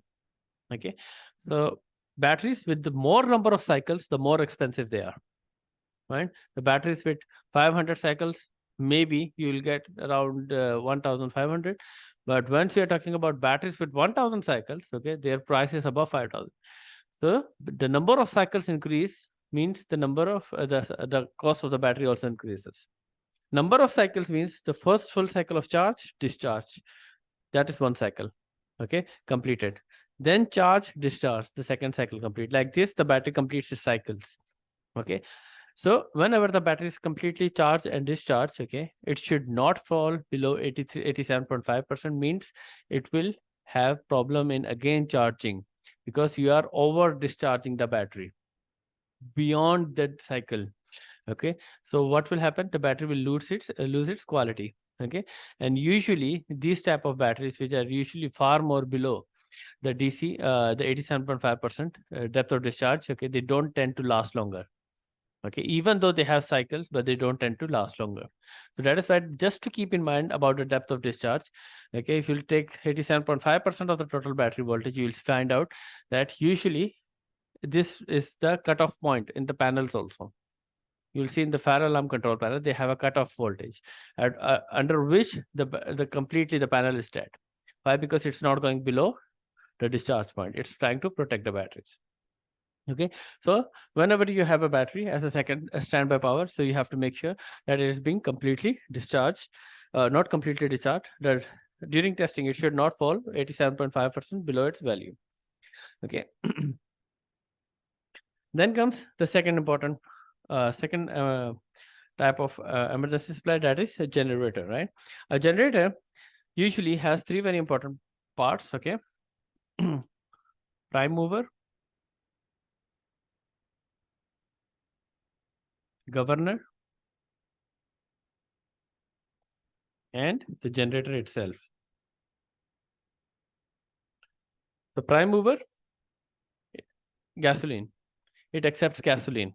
The portion of the generator that accepts gasoline. Piston movements are usually there. Okay.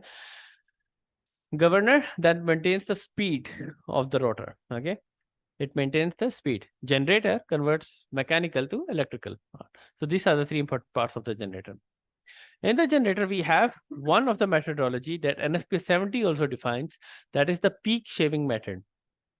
Okay, and it has provided complete focus on the peak shaving method. And why do we require peak shaving method? Okay, is because sometimes we have to connect two generators in parallel. And why do we do that? Because, for example, if I'm using a generator for a specific load, now the load of my occupancy has increased. Okay, so I usually connect a second generator in parallel, okay, so that I can meet the load requirements. But in that criteria, okay, the frequency of both the generators should match each other. If the frequency is not matched, what will happen? It will affect the load. Okay, there will be short circuit, right? The load is going to be damaged. So for that purpose, usually whenever we have generator, okay, so you will see that if the frequency is far more greater or something like that, it affects the load. For that purpose, we want to trim off any peak to peak voltages.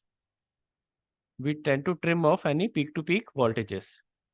Okay, so from here, we tend to trim any peak-to-peak voltages so that our load is protected.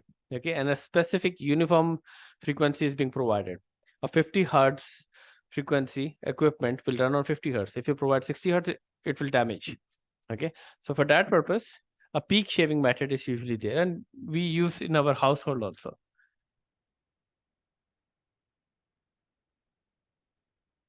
In specifically in our countries back there, okay, where the frequency is too much fluctuating, we have stabilizers using with the same purpose, trimming of the peak frequencies, okay, so that the load is protected. So that is one of the way of peak shaving method. Okay, and we have ATS panels, automatic transfer switches, right? In generator, they have mentioned automatic transfer switches also.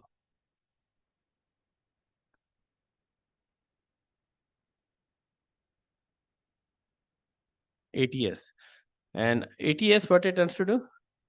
Primary power is cut off, generator power is given. As soon as primary power comes, generator automatically trips off. So that is usually done automatic through ATS panels.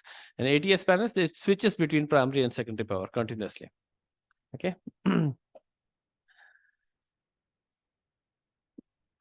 Okay. Then we have UPS. UPS is usually uninterrupted power supplies. Okay, we usually have an input AC supply, alternating current. Okay, provides power to the load. In between, we have UPS. What it tends to do, it converts the AC power to DC power and charge the batteries. Okay. During normal load, AC supply goes through UPS, some goes to battery and some goes to load. As soon as the main input cuts off, what happens? It takes power from the batteries, goes into UPS, convert to AC and supply directly to load. Okay, without any interruption. Usually you'll see that in all the healthcare occupancies, we have the UPS as an emergency power supply. Okay, it converts battery DC into AC and again supplies to the load because our load works on AC. Okay, so without interruption, it does that. That is the UPS. Then we have a separate equipment. A separate equipment is something that is anything that is off the grid, separate from the grid. Okay, anything that is separate from the grid. Okay, it could be any type of energy source that is separate from the grid. Either it could be solar, thermal, wind, okay, any source that is separate from the grid. Okay, it's not a part of the grid, means it's not a part of the authorities. Okay, a separate equipment. It could also be your part of your emergency supply, like in remote areas, farmhouses, farm areas where you don't have grid stations, no electrical connections. There you have solar panels, okay, to provide power towards your equipment, right? So now what you're trying to do is that you have solar and then you have batteries. So they are charging and batteries convert to load and it's providing it. So a separate from the grid. Okay, that could be also your emergency supply. We have now mobile vehicles also containing panels to provide emergency supplies to specific areas. Okay, then we have unit equipment. Unit equipment means two power sources running one equipment, one equipment, but running by more than one power sources. Okay, one equipment running by two power sources, more than one power source. Means that is your unit equipment. Okay, that, like for example, your emergency lighting, it has two power sources. During normal authority power, it remains off. As soon as main power cut off, the battery takes off. The battery is the second power source. So your one equipment running on two power sources means it has two power sources. Okay, and two power sources are operational. How operational? During authorities, what it's trying to do, if the batteries are charging, the second power source is in process. Okay, and as soon as the primary cut off, the second is again in operational. Okay, it provides power to the equipment. So one equipment running on two power sources. Our hybrid systems, Okay, hybrid system usually say multiple backups. Like in telecom systems, where we have exchanges. Exchanges are not only depending upon authority's power; they have three power sources at one time. Okay, one is the authority power. Once the authority power cut off, okay, the UPS takes over. Once the UPS is cut over, during the UPS takeover, the secondary generator will start. Standby generator will start. Okay, supplying power to the equipment. Okay, if the standby generator fails also in starting, still the UPS and the battery backup is still providing power to the exchange. And why? Because your all interbanking systems, communication, everything is running on the exchanges. Okay, and you don't want that network to be down. Okay, one time, 2 hours of network cost billions of dollars to it is lost. So that's why exchanges are very critical. So they are usually running on multiple energy sources. Okay, so they are a part of, they have a unit equipment, one equipment running on multiple power sources. Okay, more than one power source. Okay.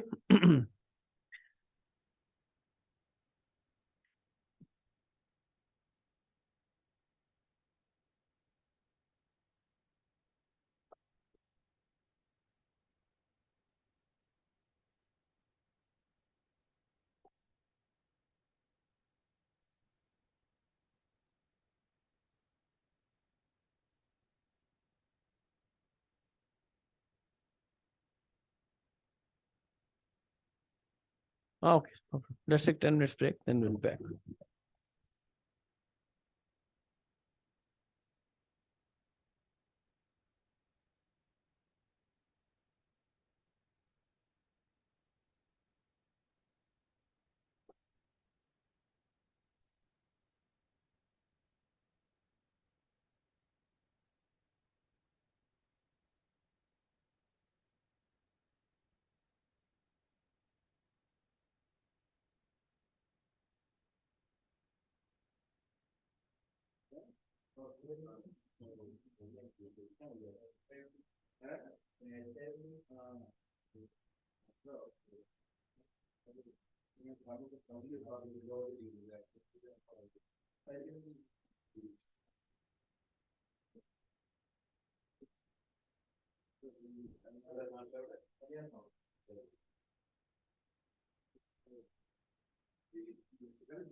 Okay.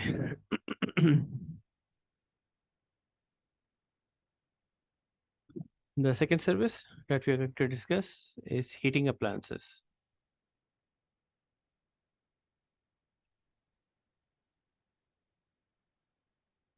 Okay.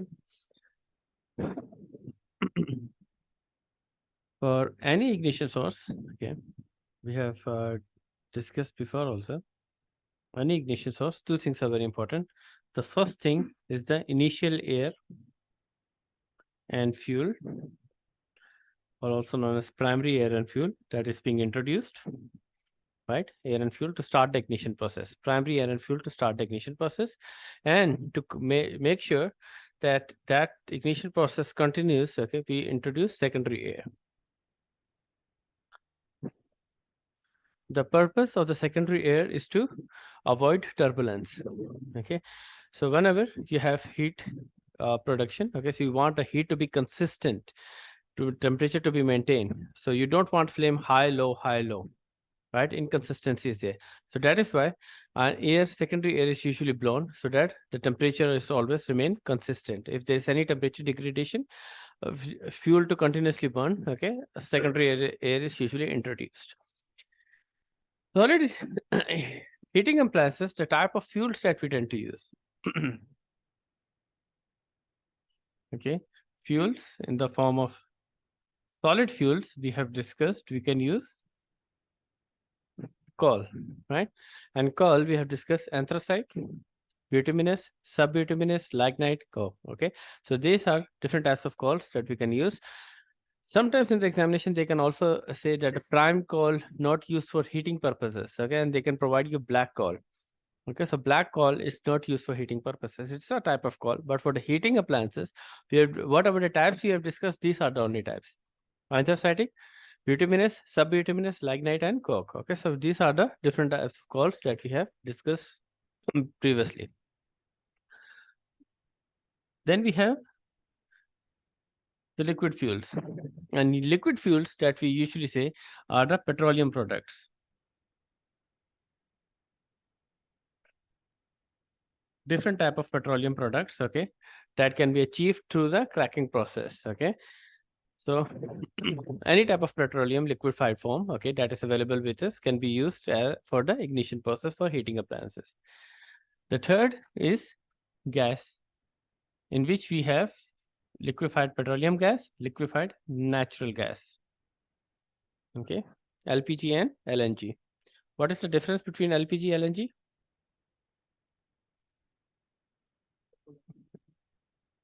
More? So which one is much more better to use? Why?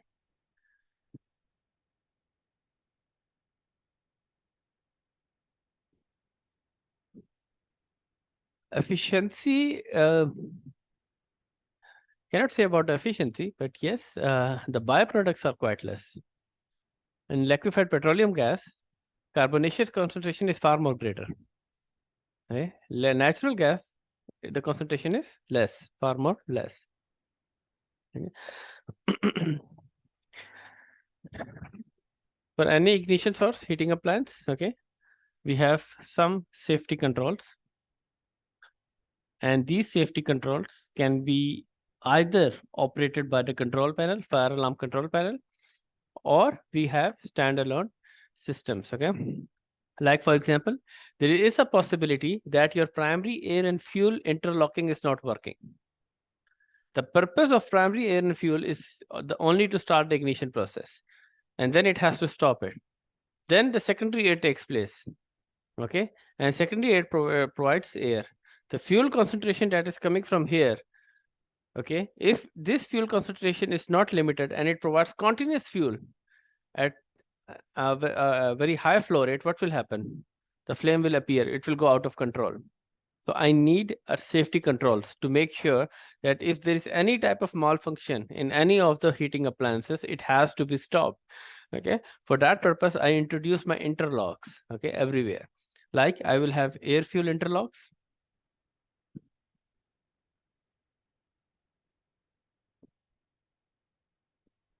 Okay. Temperature regulators to measure if the temperature is not exceeding the threshold limit. Pressure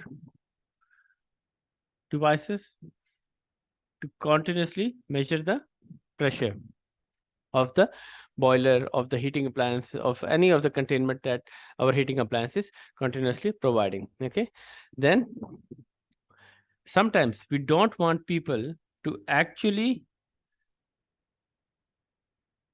sometimes we have manual shut off, means you enter, you directly push a type of emergency button, you press it, the whole system shuts down. But sometimes the internal temperature is too much high that you don't want the people to enter into that area. So you may have remote shut off systems. Okay. Then the most important thing about any safety control is that any type of other interlocks that may require, like for example, your HVAC units to trip off, okay, any of your ignition sources nearby, you want them to trip off in case of any mishandling. Okay, so these all safety interlocks are known as auxiliary interlocks. Any other equipment that you want to interlock, doors to either lock or open in both cases. Okay, so you require safety controls to keep the heating appliances always in monitoring. So what are the heating appliances that we are talking about?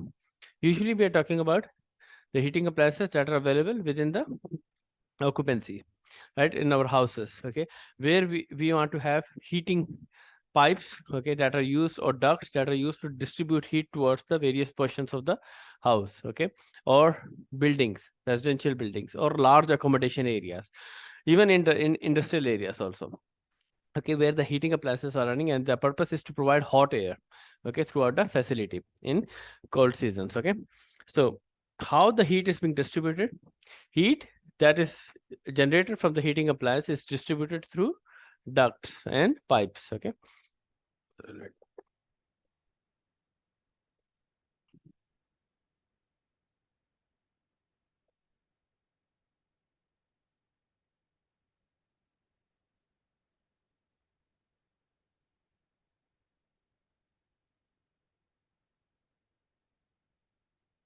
heat that is being generated by the heating appliances is usually distributed in various areas by ducting, okay, or by pipes.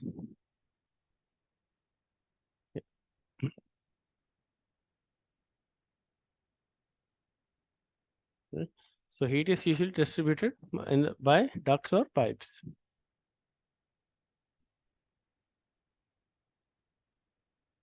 Ducts are usually, they can be constructed of any type of non-combustible material, masonry material, steel, they can be constructed. Okay, the code for the duct construction is SMACNA. We will discuss in refrigeration also the same.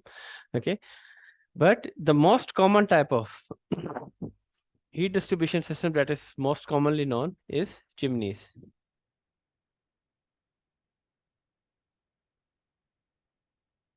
Right, in our houses we usually have fireplace and then we have chimneys.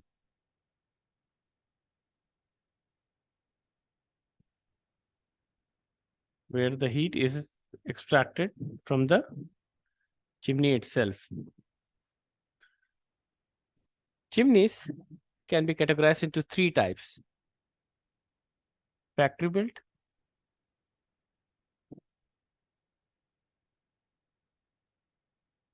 masonry,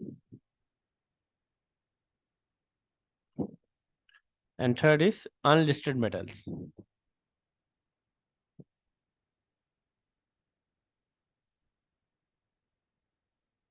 Factory built chimneys, okay, they are as per They are tested as per international safety standards.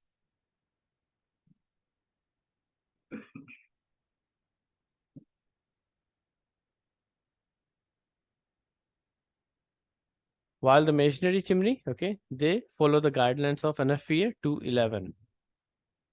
That is for the construction of chimneys. Unlisted metals, they have no safety standards. And because of unlisted metal chimneys that we tend to use in our households, okay, continuous heat dissipation may result in cryosites to accumulate inside, which will not result in heat to be evacuated effectively. Eventually, if this accumulation is far more greater, it will block the smoke, and eventually the smoke and heat will come back towards the facility. So factory built chimneys, they are actually protected, they are constructed of such materials that does not allow the accumulation of cryosites. But after a considerable amount of time, then it can appear. But other than that, it's not like unlisted metals. What should be the height of the chimney? In any household, the height of the chimney, okay, if you'll see that it's going to give you some distance or something, no. The height of the chimney will be depending upon the manufacturer's instruction.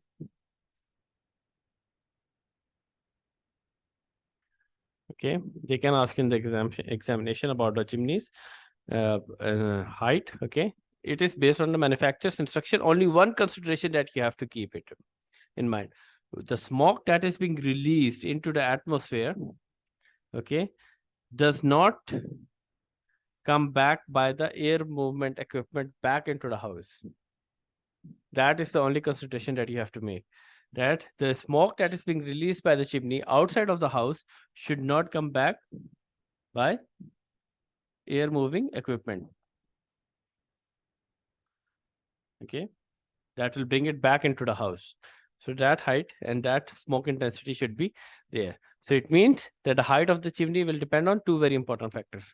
First of all, the size of the chimney, the size of the fireplace, the amount of heat that it's going to extract. Second thing is that how much air entrainment, air movement is there outside, okay, which will allow the smoke to dissipate away from the houses. So you'll see that sometimes when the through the industrial facilities also, when you'll see that the smoke is being extracted, it's usually discharged at one rate, one specific direction. Okay, the smoke is usually traveling.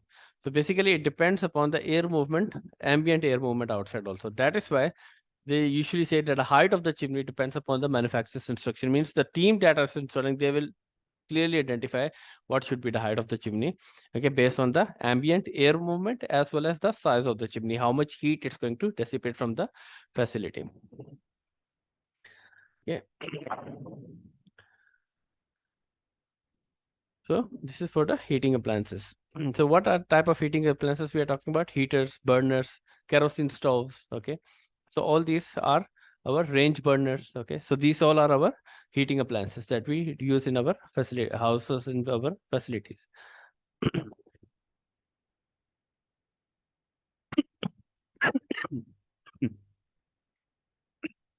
The third type of a service is building transportation systems.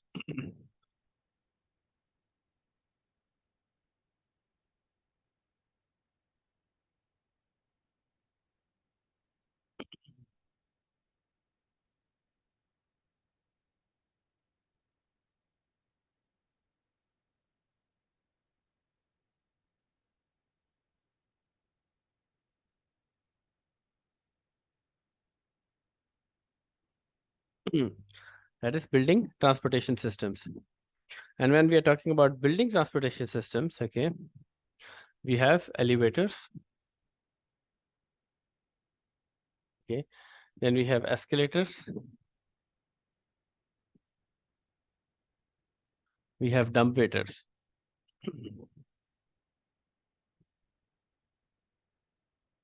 Elevators can be categorized into two types: electric, hydraulic. Electric elevators run by motors. Okay, they have the capability. They have high movement speed, less weight. Hydraulic, they have more weight, less movement speed. Right? Electrical elevators run on motors. Hydraulic elevators liquid under pressure. Okay, so elevators are usually inside the hoist way. Okay, so this is the hoist way in which the elevators tend to move vertically up and down. The hoist way should always be pressurized. And pressurized means that the air is continuously being removed and brought in back again. Pressurized. Why? We don't want smoke accumulation inside the hoist way, because when the elevator will move up, the smoke will travel into various portions of the building. So continuously, it should be pressurized. Okay. Then what is the, then on the top, usually we have one machine room in which we have the machine, big motor that is actually running the elevator, right? The weight is equal towards the car and it tends to move out. The motor is working in the machine room. The machine room should be protected by 1.5 hours of fire resistivity.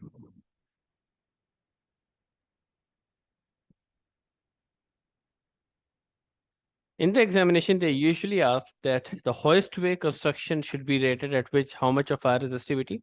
Okay, in the book, it has, in the hoistway heading, when you'll go, they have provided the information, it should be rated the same as machine room construction.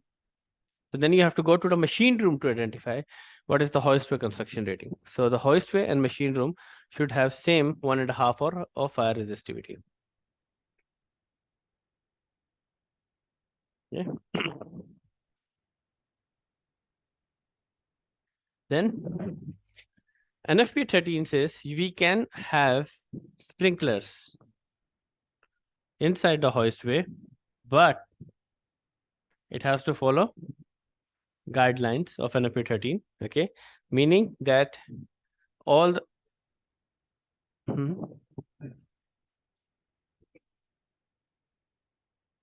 what sprinklers sometimes at the top, sometimes at the bottom, right?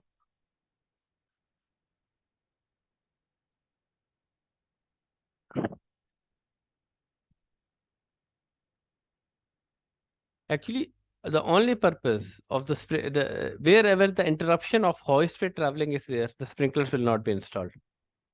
Okay, wherever, like, three things are there whenever you have to install sprinklers. Okay, and why they tend to do is that because installation of the sprinklers, where the confusion comes is installation of the sprinkler is not pre-planned. If it's pre-planned, so they will know that they have to keep three considerations whenever they have to install sprinkler in the hoistway. First, ease of access to the sprinkler should be there. If the ease of access is not available in the middle, okay, then the sprinklers will be installed only to protect the equipment at the bottom, and that should be water resistant material. Okay, and you will see some elevators, they have ladders for maintenance work. Okay, so there they can have sprinklers in the hoistway. So if they don't have ease of access, no use of sprinklers inside the middle. Okay, why? Because you cannot access it, you cannot change it, you cannot do any maintenance on them. Second thing, spray pattern.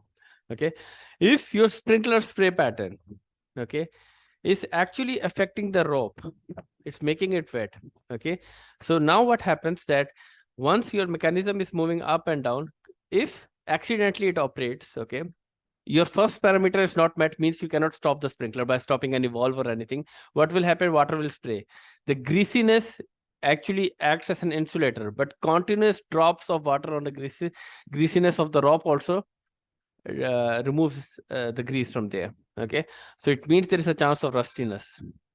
So it means the second point is that you have to make sure the moisture is not accumulated inside, so that the chances of corrosion is not there. Because when we are installing in sprinklers, we have to make sure, because we are doing it for a longer period of time. So not in the first 5 years, but after 15 or 20 years, this issue will come of corrosion. Okay, not only at the sprinklers, but also at the waiting mechanism. Third important thing about the sprinklers installation in between, okay, you have to do is you have to make sure, okay, the piping of the sprinkler are not exposed. So that's why I was saying a pre-planning should be done. If you want to install a sprinkler as a houseway, if you're installing it as a type of an exterior piping, there is always a chance the piping will get damaged, rusted, blockage, moisture. So piping is actually the problem. And you will see that we defined sprinklers to install sidewall because there the piping is difficult to install on the ceiling. So we install sidewall. The piping should be hidden. Okay. And now there's a contradiction in hiding the piping. Why? Because if there's a leakage inside, it becomes difficult for us to maintain it, right? But exposure, okay, is also difficult for us. Why? Because during maintenance of the elevators, during movement of the elevators, okay, during maintenance, someone is using foot or anything, okay, it is damaging the piping. Okay, there now elevator hoistway is considered as a confined space. So too much work you cannot expect from the maintenance team. Okay, so that is why you have to make sure the piping is less exposed. Okay, less exposed, less chances that there will be damages done by the during the maintenance, during the operations. Okay, any type of thing falling on the material itself is also going to affect the piping. So that is why various professionals have confusion whenever they are going to install. Okay, but these three things have to be kept in consideration. So that is whenever you are going to install sprinkler as a pre-planned before me that this hoistway will be protected by sprinklers, then there is no confusion. But confusion comes when you have started an installation, in between the consultant comes, he's saying, no, our requirement is that the houseway should be protected by sprinklers. Now they don't have riser there.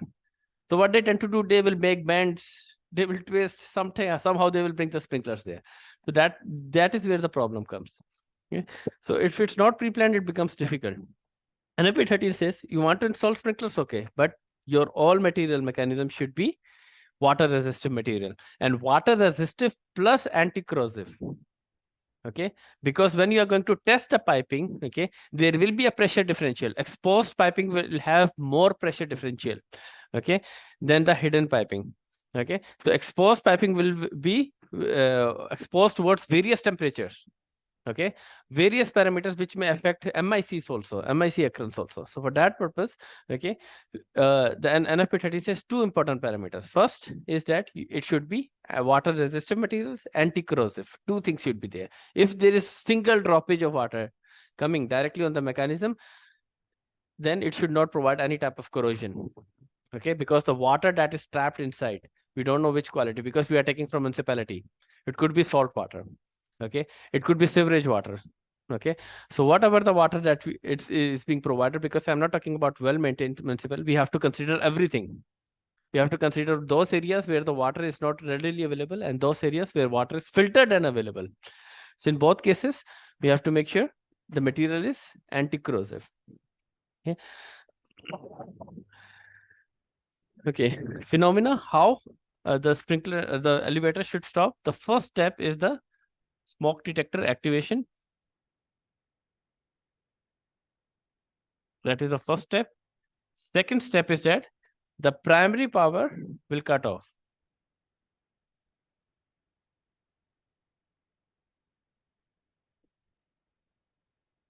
Third, okay, the elevator comes to the designated floor, which is usually the ground floor. Okay, so this is the working. First, the smoke detector or any detector, when it operates, fire alarm sends a signal to the primary power. It cuts off. Okay, contactor opens, elevator's power has gone, and that's why it will come to the ground floor. So when I was saying that whenever we evacuation through elevator is not considered, why? Because in any case, the primary power will cut off. If the fire panel will not do it, okay, the authorities will do it. But in any case, the power will cut off in fire incidents. Okay, so we are not depending upon building's power. Okay, so that is why the three steps has to be followed. Now, NFPA has very strict instructions. NFPA 70 is usually used for the electrical, but The NFPA101 have very strict instruction for the car, the elevator cart. Okay, the elevator cart should be protected with a flame spread rating.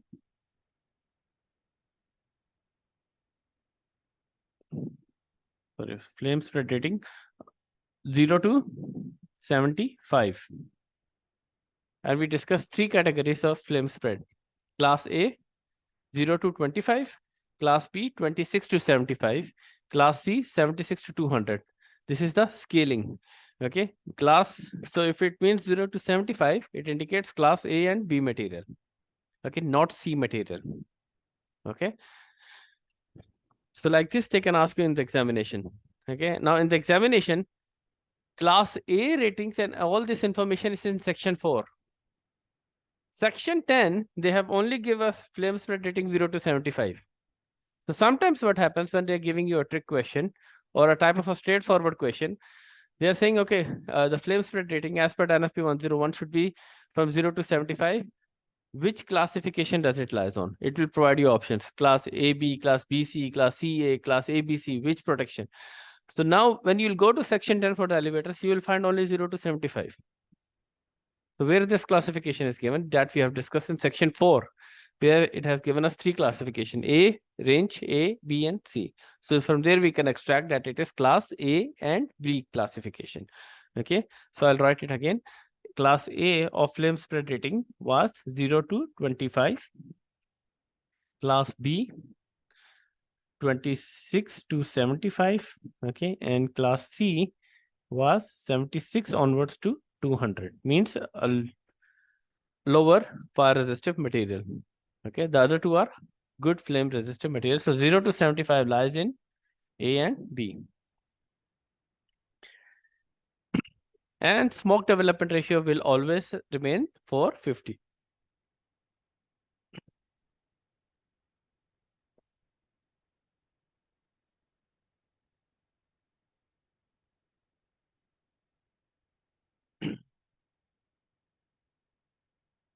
Similarly, the firefighter elevators also, when we are talking about firefighter elevators, the same parameter is there.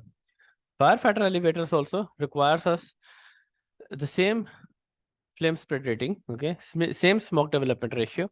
The only thing is that the mechanism is different. Yeah, mechanism is different in a sense that when the primary power cutoff, okay, is there, the control is still available at the firefighter switch. Okay, but in normal building fires, okay, in normal building elevators, the control is not available. There is no extra control for the operation. Once it's cut off, it's cut off. That's it. Okay, in the firefighter elevators, the control is still available with the firefighters. They can turn the switch and they can continue the power to start a rescue operation. Okay, so they can do that. But usually, whenever they are going to continue the power, it means the authority power should be there. Okay, and that is why you will see that the firefighters are not using firefighter elevators during fire because the auxiliary power is already disconnected. So they don't have standby power. Okay, so some elevators in high-rise buildings, they have standby powers. Okay, they have central battery they're providing, or they have generators, or they have any type of secondary power that is available to provide power dedicated towards the elevators. And if the firefighter comes, they use a secondary power to operate the elevator. Okay, but in any case, we don't use elevators in case of fire because even if firefighters will also use, the smoke will travel to various portions of the building. Okay, so that is why if the firefighters elevator is needed for rescue operations, it has to be again pre-planned. Means they have to keep all this consideration in focus, that how they have to remove the smoke during the operation of the elevators. Yeah.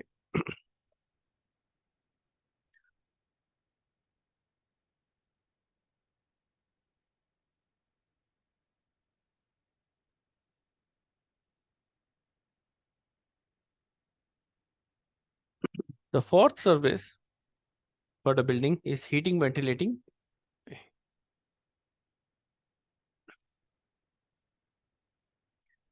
and air conditioning.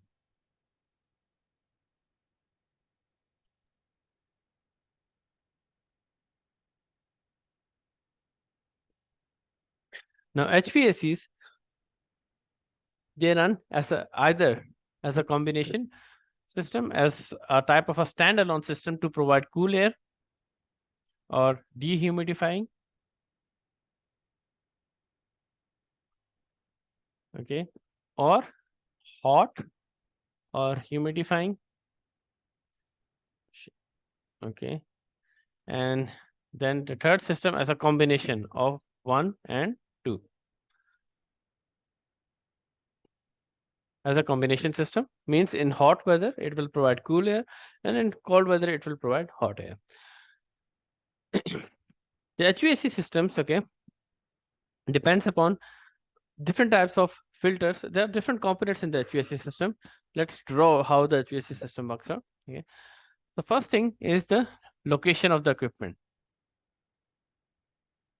And when I'm saying the location of the HVAC equipment, the equipment that is going to intake the fresh air, okay, then it will cool, it will filter, that is separating the equipment that is going to take the fresh air from the environment. Now this equipment, okay, should be always protected by minimum of 1 hour of fire resistivity. Means the room in which it is stored, it should provide 1 hour of fire resistivity, okay. And the equipment will always take fresh air from outside the building, not inside the building, okay. Because inside the building, if smoke or any toxic gas will come, it will take it and then it will deliver inside from to the ducts. So fresh air outside from the building, separately from the building, okay, not from interior of the building. So you'll see that sometimes with the chiller, you'll see that there's a separate duct that is facing upwards and outwards, curved out, okay, towards exterior portion. So it's taking air from the exterior portion of the building. Once the fresh air is taken out, okay, then this air needs to be filtered.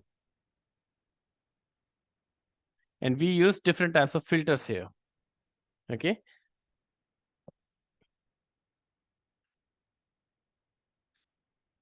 Okay, what are the filters? The first filter is fibrous media filter. Okay, then we have renewable media.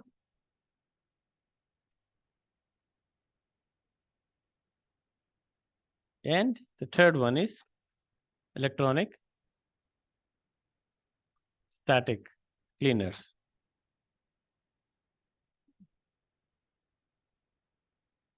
Fibrous media filters are those filters, okay, that cannot be washed.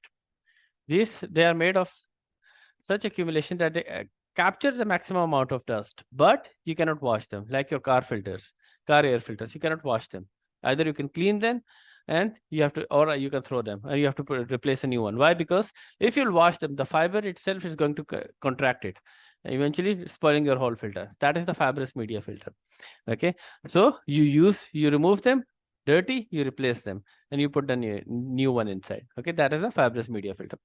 Renewable media filters easily remove, wash them, clean them, dry them, put it back again into the air filtering lineup. So you'll see our unit air conditioning, they are usually having the plastic type of filters, okay, that can be easily cleaned, washed, okay. But in HVAC units, the renewable media filters, okay, their performances, okay, they tend to lack out. Why? Because they quickly accumulate dust on the surface, okay, and it requires very frequent maintenance, very frequent replacement, okay, other than the fibrous media filter. Okay, fibrous media filter, they capture dust up to a point, and they inside the fibrous media filter there are layers, like first layer, two layer, third layer, fourth layer, okay, and then you have to replace. So their maintenance is not that much frequent. But the renewable media, the maintenance is frequent, means that quickly they will accumulate, and the air block at the inlet will be far more reduced than the outlet. So you have to remove it, you have to clean it. Then comes the electronic static cleaners, creating static charges to accumulate dust at one point, okay, and it will stay there in the cage. Once you remove them, you disconnect the power, okay, static charges disappear, dust accumulates at the bottom, you clean it, you put it back again. These are electronic static cleaners, okay. So 3 types of filters are usually there with the HVAC unit, okay. Then what happens that comes our air distribution. Okay, usually the air is distributed throughout the facility in the form of ducts.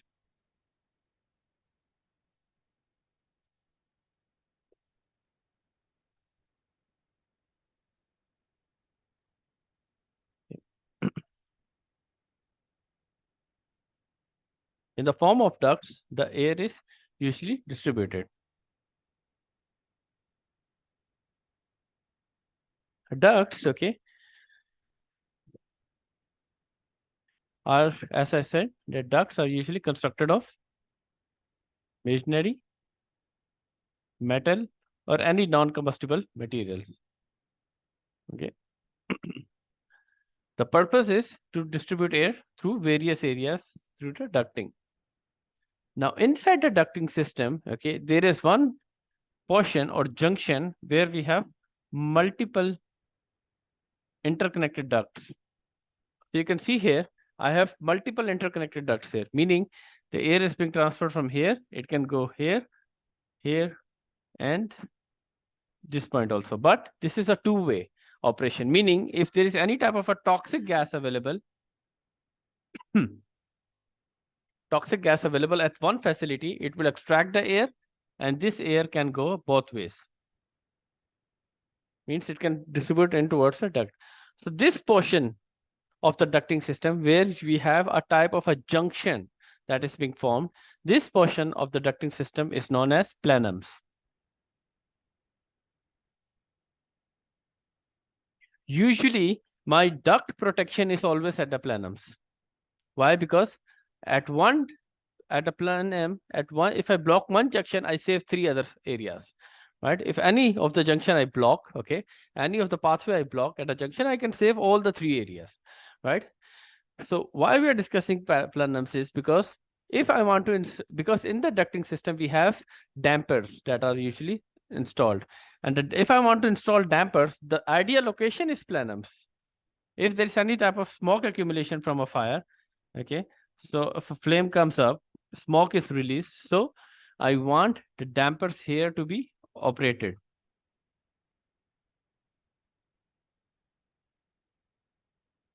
So if this damper is operated, the smoke will not enter to the ducting system, right?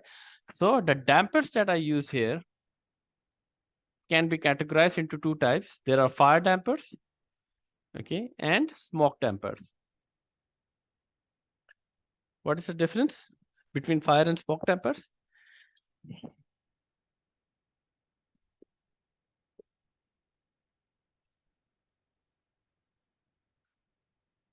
Heat. Smoke dampers, they will not have that much capability of heat attenuation.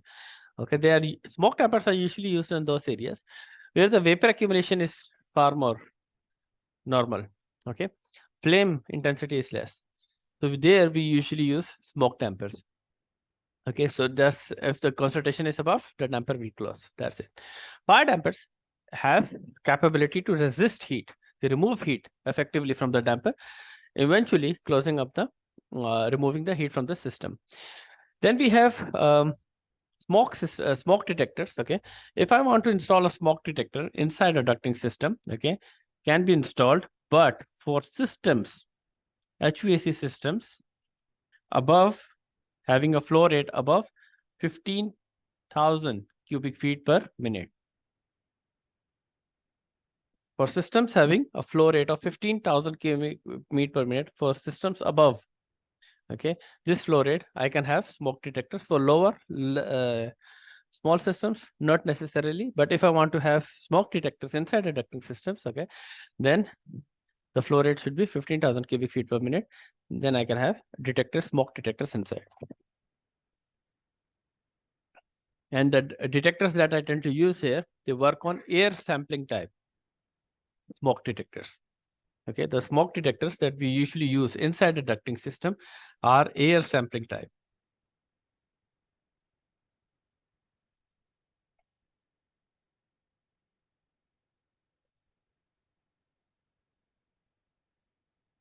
Air sampling type of smoke detectors.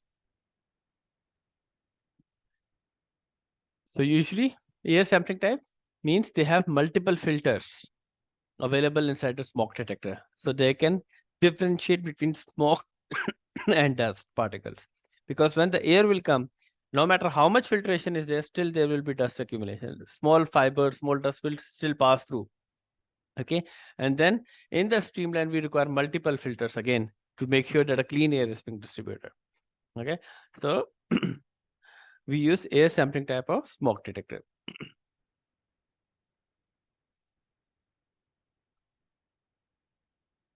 So multiple questions again. They can ask you about the location, okay, of the equipment, minimum fire resistivity 1 hour.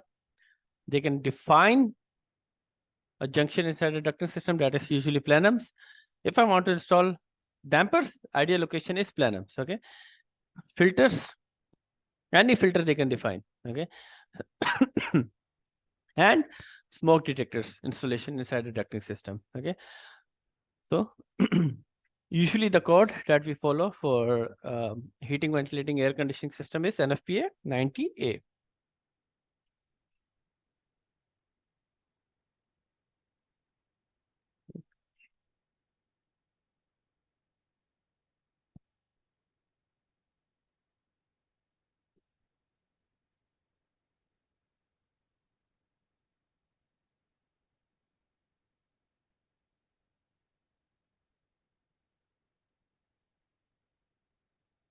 Okay. Let's move on and discuss about commercial cooking operations. Fifth service.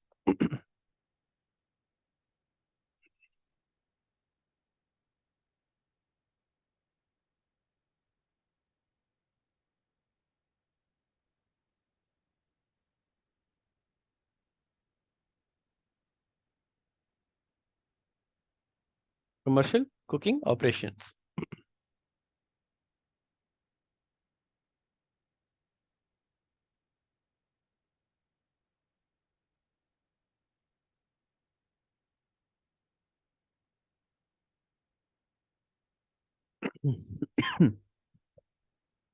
In commercial cooking operations, okay, we have different type of systems that are usually available with us.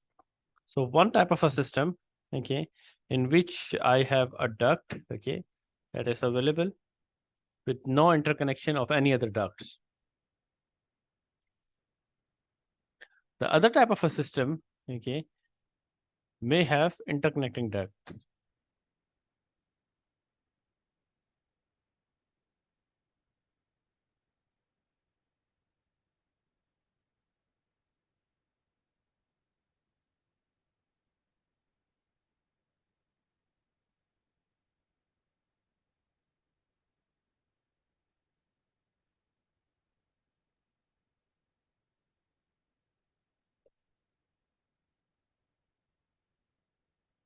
Where I may have 3-4 ducting systems all fixed together. Yeah. And then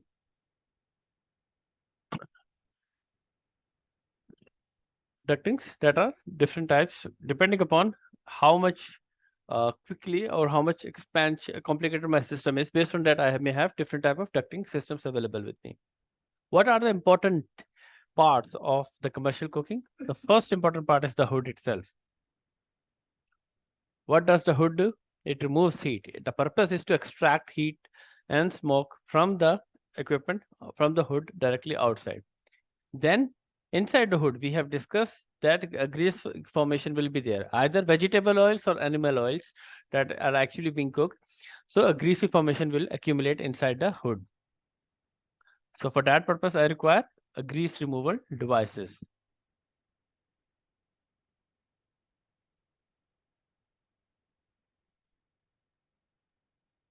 Grease removal devices. Then inside the hooding system, I have exhaust duct system. So you will see sometimes I have fans that are near to the hood. Some fans are within the ducting system. And some fans are at the termination of the ducting system. Okay, so an exhaust duct system.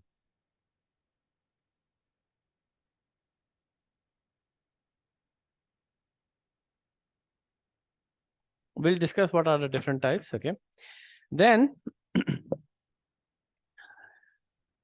for this, any type of flame propagation, okay, due to greasy removal devices, I need a fire extinguishing equipment.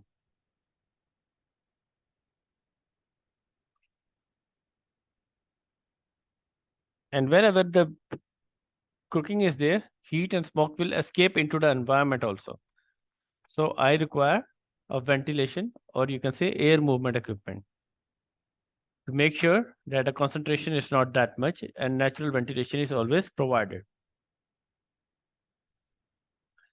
And in case of any type of a hazardous situation, okay, I want any auxiliary equipment as a type of a safety control, either to switch off the ignition sources, okay, or allow the heat ignition sources, or switch off fans or anything, or HVAC equipment, I can switch it off. In the exhaust ducting system, two types of systems are there, as we have drawn here. Now, this type of a system is known as, because it has one hood, usually you will see that most common bakeries that we have, they have one duct only. Our common bakeries that are available, right? They usually have one duct, okay? In fan and up fan. So these type of systems are known as single exhaust duct system.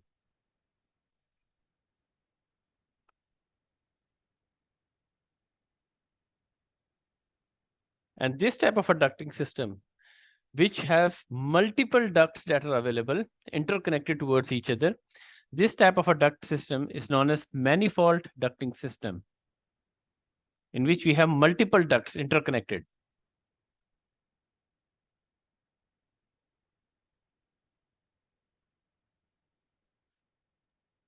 The fans that are inside the ducting, okay, inside, these are known as inline fans. Okay, and the fans that are at the termination of the ducting system. Usually these fans are different from the inline fans. The inline fans purpose is to just create a negative pressure. Up-blast fans are usually, they have much more higher circumference, so that they can actually remove all the air towards the outside of the facility. So these fans at the termination of the ducting system are known as up-blast fans. They are at the termination of the ducting system.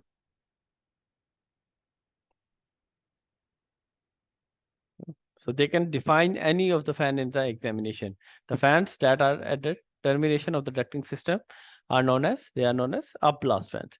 The fans within the ducting system, okay, inside the ducting system, they are known as inline fans. From the name itself, inline, within the ducting system. Up-blast at the end of the ducting system.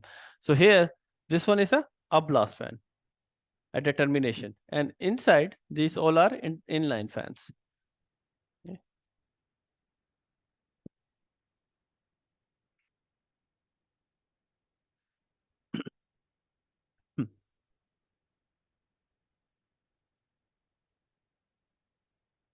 In the commercial equipment, okay, the whenever the process starts for burning, okay, a combustion process of course takes place.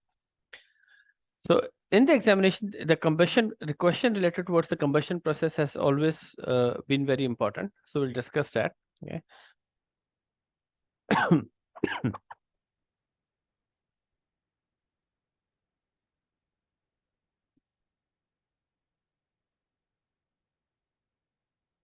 The combustion process that usually takes place,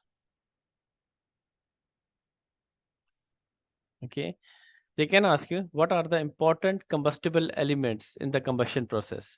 They can ask you a question something like, what are important combustible elements in the combustion process?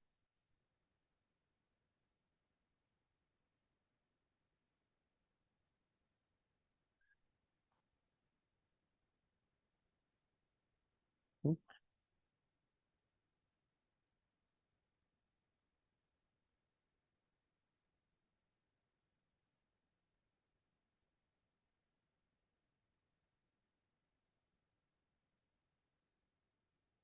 What are the important combustion elements in the combustion process? It is always, I mean, it's more than one. What are the important combustible elements in the combustion process? Yes.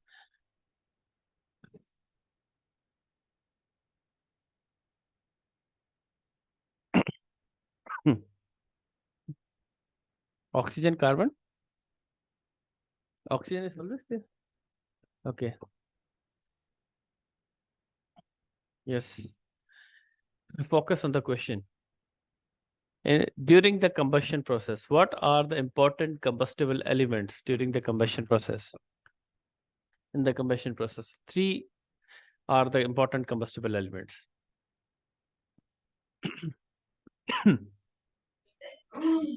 Oxygen. Why is everyone going for oxygen? Definition of combustion.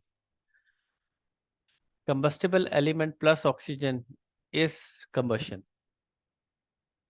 So oxygen is not the answer. We are talking about the combustible elements. Hydrogen, carbon, and sulfur are the combustible elements. In the combustion process, we require two things: combustible elements plus oxygen. So I'm asking you about the combustible elements. Oxygen is an oxidizer. It is always there, right? So oxygen is actually not a combustible element. It's an oxidizer. So combustion starts combustible element plus oxygen. So your three are hydrogen, carbon, sulfur, right? And in coal, if you see, we have discussed various elements. We have always discussed there will be carbonaceous fuels. Hydrocarbons will be released. Sulfur is there in coal. Okay, so hydrogen, carbon, and sulfur are the combustible elements. Oxygen is already there for to start a combustion process. It's a separate, right? So, like this, questions can come in the examination. So you have to be very careful to understand the processor. What are the important combustible elements? Okay, in the combustion process. So combustion itself is combustible element plus oxygen. Okay.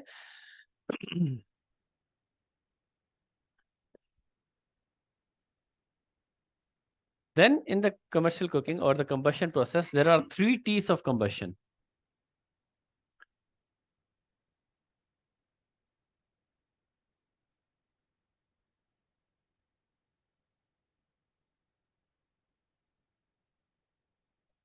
Okay, and these 3 T's of combustion are temperature,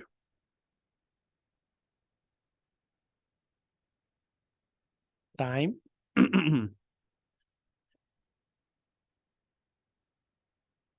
and turbulence.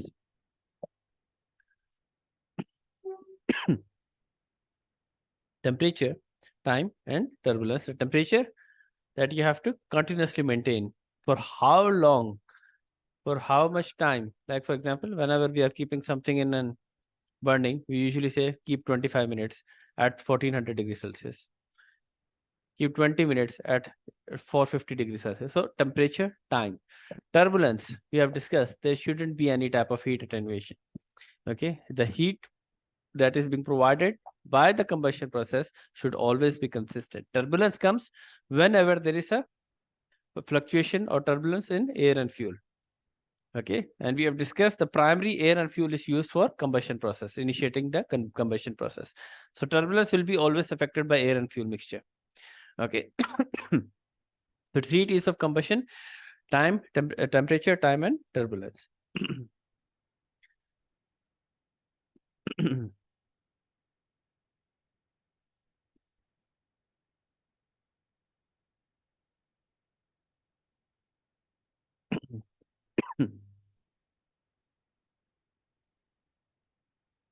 Okay, so these are the 5 very important services for the buildings, okay, in which we have discussed about energy sources, heating appliances, okay. Then we discuss about the building transportation systems, okay.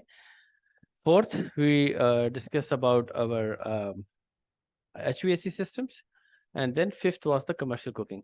So these building services. Now, these with storage and handling of materials, okay, and whatever we are going to start discussion, okay, these all, again, more sections are there in facilities fire hazard management, okay.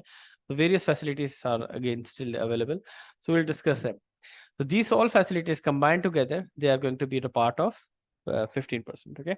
So we'll continue in section 10 only. Okay. Now we are going to discuss about electrical systems and appliances. Okay.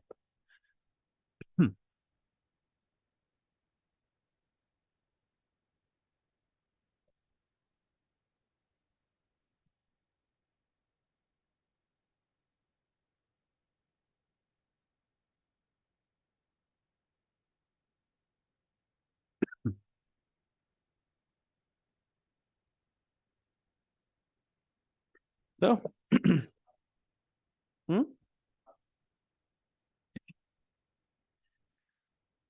चलिए आज इसको थोड़ा सा entertaining करते हैं, questions लेते हैं कुछ.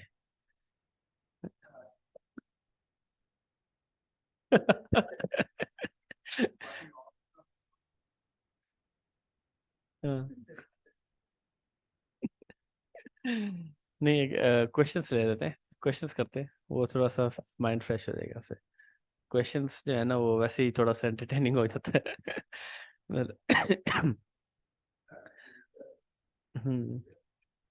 फिजिक्स केमिस्ट्री बहुत कुछ है इसमें अभी. अभी तो या थियोरेटिकल तो इतना है कि अभी हमने तो अभी वो, जब आप देखेंगे वो हम ऑर्गेनाइजिंग में जाएंगे ना, वो रेडियस भी कैलकुलेट करना है क्योंकि सोर्स से कितना रेडियस जो है वो, अभी तो मैथ आना है, अभी तो मैथ आया भी नहीं है. तो ये सारा कंप्लीट आगे तक जाता है.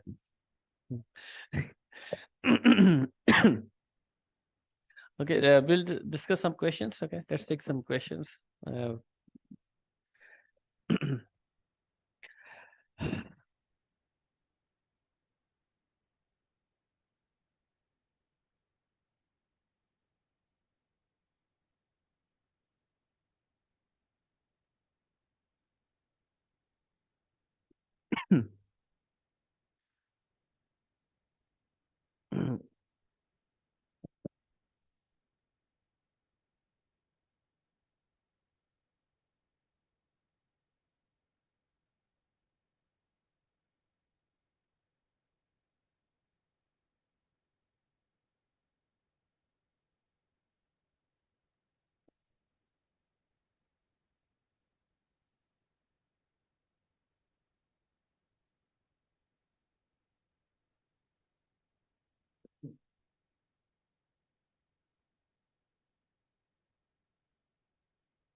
Just a second, I'll just share the screen.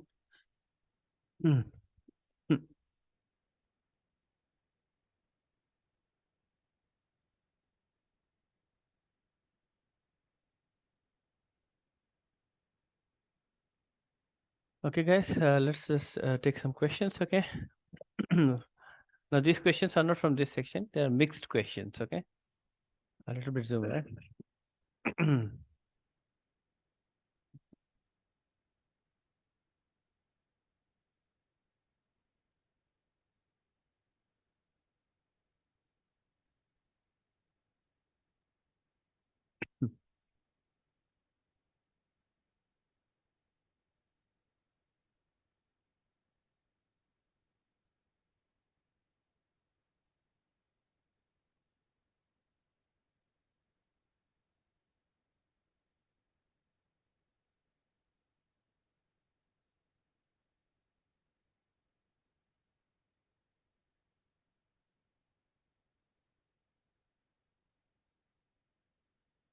What does it sound? Why?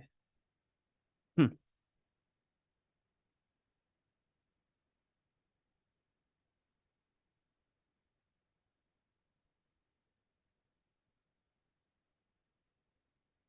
I'm trying. Not coming, right? Okay, it's zooming here only, not on the projector. Huh? The projector can zoom? No, right?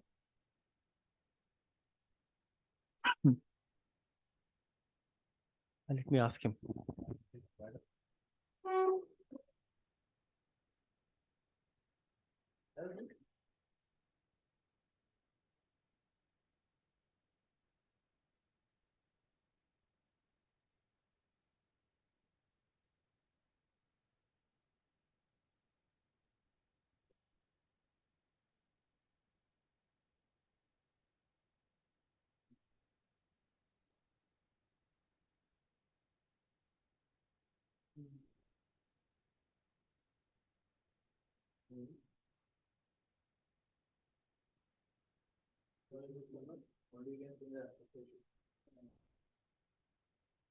Just come forward.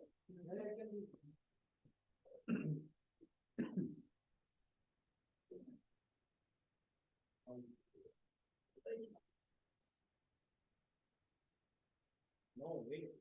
Don't forward.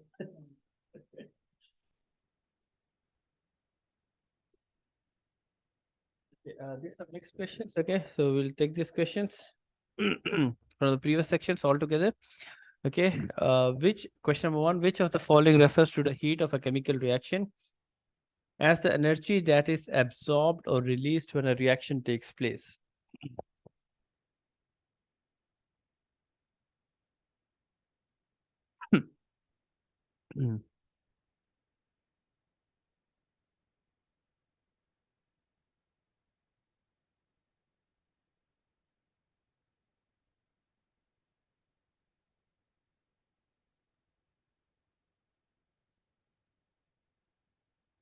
Heat of reaction. Yes, the right answer is heat of reaction. D, it's heat of reactions. Okay. Question number two, smoke detectors, either ceiling mount or wall mounted, should never be placed within.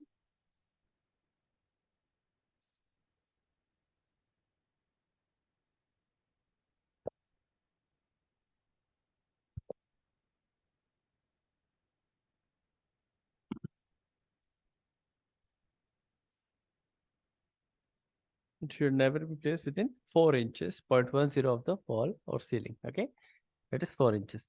Question number three, which of the following is considered to be the first principle of good storage practice concerning chemicals? That is, yes, segregation. Exactly. Which type of question number four? Which type of protective signaling systems is widely used in large commercial industrial facilities where transmitted signals are received and recorded at a constantly attended central supervisory station located at either the protected premises or at another location of the property owner?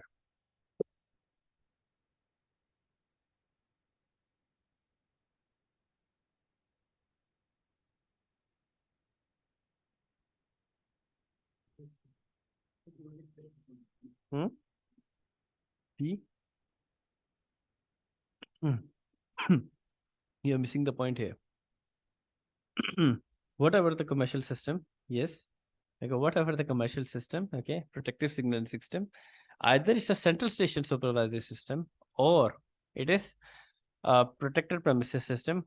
But what is happening is that it is located, the signals are stored and located at any other location of the same property owner. So that is a proprietary system. We have discussed if I have a one owner, tower A, B, C, D, E, F, no matter whether it's a central station or protected premises, but it belongs to one property owner. So whatever the signaling, it will come to the property owner. Same. So it's a proprietary system. Property owner means proprietary system. In multi-story buildings, okay, exit capacity of each floor is calculated.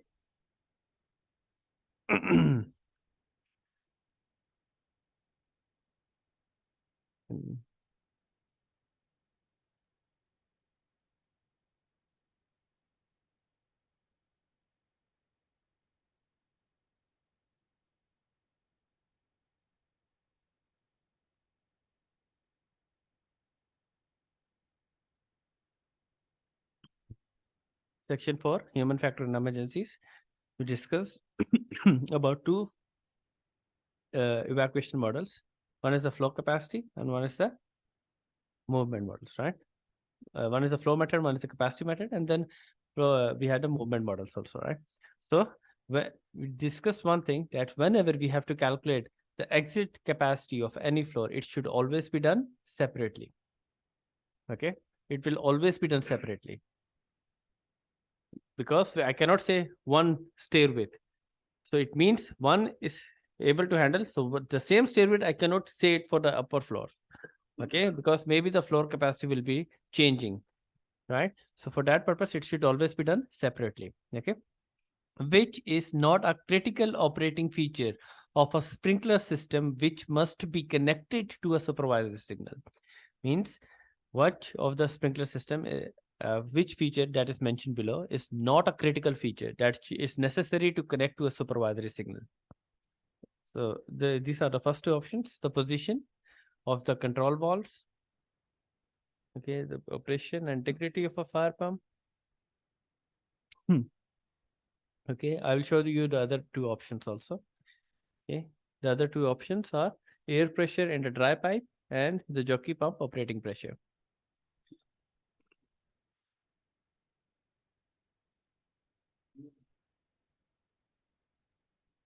So not a critical operating feature. Okay, it is D. The jockey pump operating pressure is not a critical feature that should be connected to the supervisory signal. A smoke detector, question number 7, detects most fires.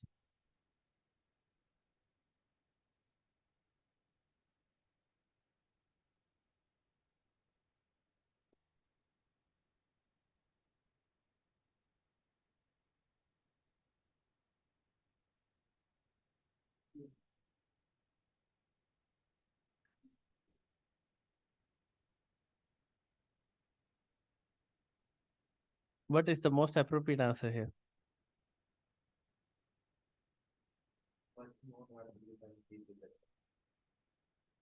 Yeah, it is not necessarily that at the smoldering stage, the smoke will be actually enough to detect the smoke. At the smoldering stage, it is not necessarily the smoke detectors will actually detect. It is not necessarily. At a smoldering stage, maybe the smoke density is not that much that it will occupy the chamber. The most appropriate answer is the smoke detectors detects most fire much more rapidly than heat detectors. Right? It is never necessarily that at the smoldering stage we usually say the fire has 4 stages. The incipient stage, we never say smoldering stage. Incipient state, initial stage, where the smoke detectors perform. Okay, so smoldering stage is different and incipient stage is different. Smoldering stage comes in the combustion stage. And why we mention smoldering stage in the combustion stage is because at the smoldering stage, the material also starts giving off its toxicity with the smoke. If it's a rubber, it will start giving off toxicity with the smoke. So that is a smoldering stage. Releasing, meaning initial release of the byproducts. Okay. So when we say smoke detectors performance, we usually say incipient, initial stage of the fire. There, the smoke detectors operation is very important. Okay. Okay. Question number 8. Amount of heat that is required to raise the temperature of 1 pound of water by 1 degree Fahrenheit is called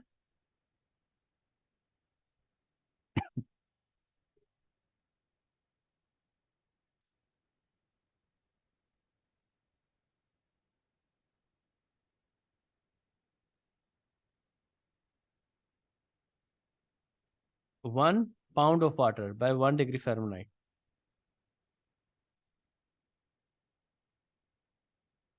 Joule was to raise the temperature of unit mass of water by 1 degree. Yes. Then we started using units, right? 1 pound of water by 1 degree Fahrenheit. It was British Thermal Unit, BTU. Okay. Reaction to fire. Okay. Requirements usually apply to which of the following?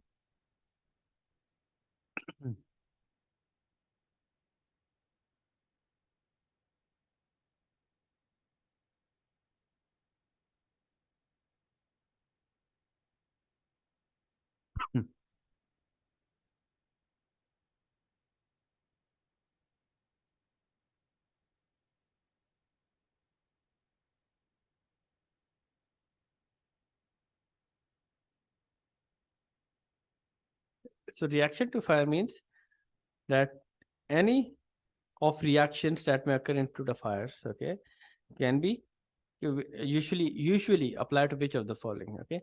So assemblies and structures, first of all, they are those answers that are actually has nothing to do with this part of the question, okay. So when we are talking about assemblies, okay, or structures, they are usually we are talking about beams, girders. They have nothing to do with reaction to fires. It comes in only two forms, either the materials or products. Material, okay, is usually one form. Like for example, I will say the material of this table is wood. Products is a combination of materials. It could be a chemical combination or it could be structural combination, okay, but it's a combination of materials. Means it could be chemical combination, it could be pure form of the material itself. So usually the reaction to fire, okay, usually comes in various different products, okay. Whenever we say a reaction occurred and a fire appeared, or during fire various reactions are occurring, okay, that is all because of the products, okay. So reaction to fire usually, okay, apply to products, okay. See, according to the area density curve in NFPA 13, an extra hazard group 1 occupancy requires 0.30 GPM over what minimum area of operation?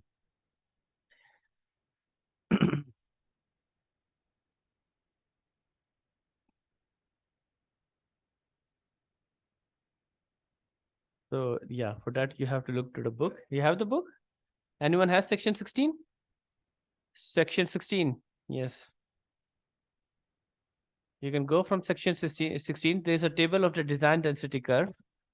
Section 16, chapter 3. 0.30 is extra hazard.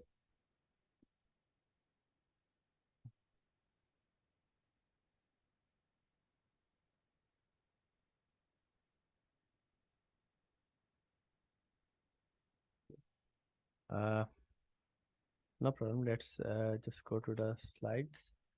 Okay. Section 16, water-based suppression systems. Okay. So let's come here. I'll just give you the question. A second. This is the question. Okay. Area density curve in NFPA 13, an extra hazard group occupancy. It has given you the design density over what minimum area of operation. Okay. So if we go towards section 16, you will find this table there. Okay. This is the table. So you can see here, what is the minimum area of operation?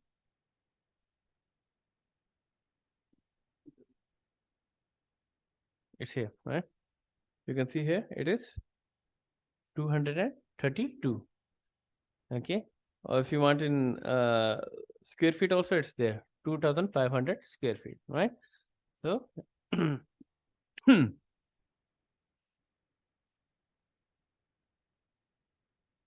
yeah.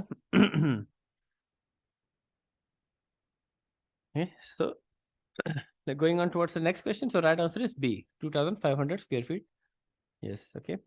What is the ideal configuration for architects? Okay. What is the ideal configuration for architects to consider when planning for exterior accessibility by the fire department? Means if I want to make an accessibility towards a building, what is the best configuration for me? Ideal configuration. D only?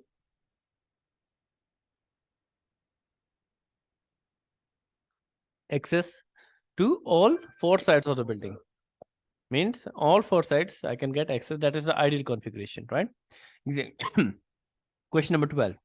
Life safety from fire in healthcare facilities relies on?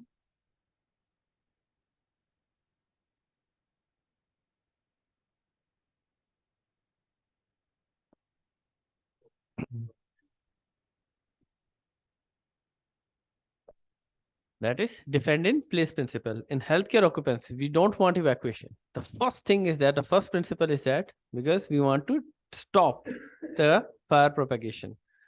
People are disabled, so evacuation is afterwards. Okay, let's see question number 13. In addition to excessive fires, okay, and source of air, which of the following conditions can cause the coal stored for use in a boiler room to go from moderate self-heating to uncontrolled combustion? What can cause the coal to go from moderate to uncontrolled combustion?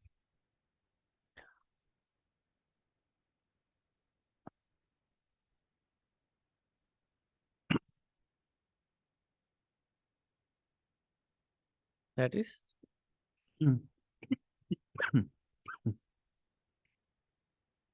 storage for an extended period for time, right? See, storage for extended period of time, because it has already in the start, it has already given you in addition of excessive fires and source of air. So other options are already eliminated. So the only option that is left is storage for an extended period of time. Question number 14. Compared to other automatic fire detectors, heat detectors are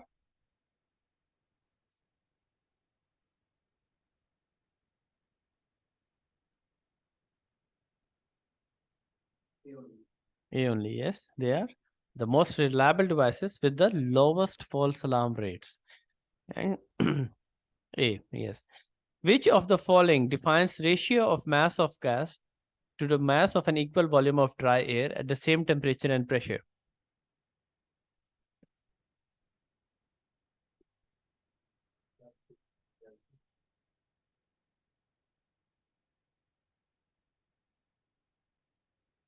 That is gas specific gravity, because it has already mentioned the dry air. Okay. A portable extinguisher with a class A rating of 2A in an ordinary hazard occupancy will protect what maximum area?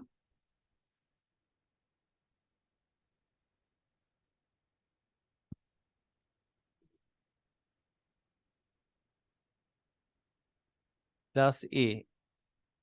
Class A, usually we say A rating is 1500 square feet. So 2A is for an ordinary hazard. 1A is 1500, so 2A is 3000 square feet, right? So it is A.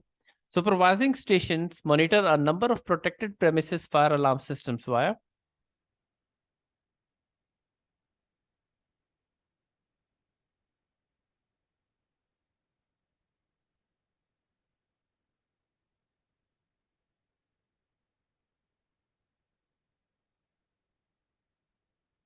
one or more types of communication pathways. Okay, it could be one or more different types of communication pathways. Okay. Sorry. Okay.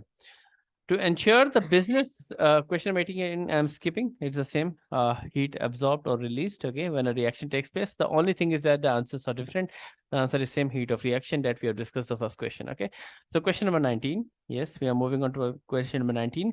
To ensure business occupant evacuation, the means of egress is required by the life safety code to be illuminated to what intensity measured at the floor. Okay, so the A option is 0.5. Then we have 1, 2, and 10.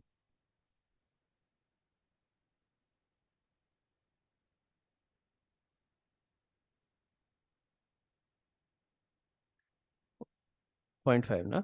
Okay, 0.5, 1, 2, 10, right? B only. We have discussed whatever the means of egress, the minimum illumination should always be 1 foot candle. Okay, whatever the occupancy. So it should be 1 foot candle. Okay. Quantification of fire design scenarios involves two steps. Quantification of fire design scenarios. When we are saying uh, how many quantities, means that in case of a fire scenario, how many types of fire scenarios can occur? How many types of fire scenarios can occur? Okay, involves two steps. Okay.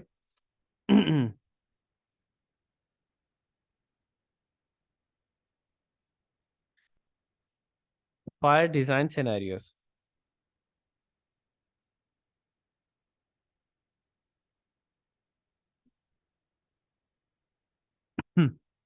That is the cause of fire. A is a cause of fire. Fire design scenarios. Okay, meaning that how the fire is going to occur based on the principles. Okay, so that what we are saying is calculating fuel load, right? Yes. B develop the design curve. Fire. First of all, we need to identify what are the ratios, then predict the effects, and that we have discussed in human factor in emergencies, in which we discuss about the evacuation time. We discuss notification. In notification, we discuss about the fire dynamic simulator.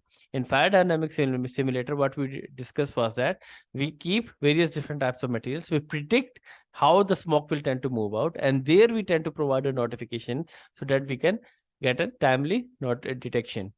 So that is a fire dynamic simulator.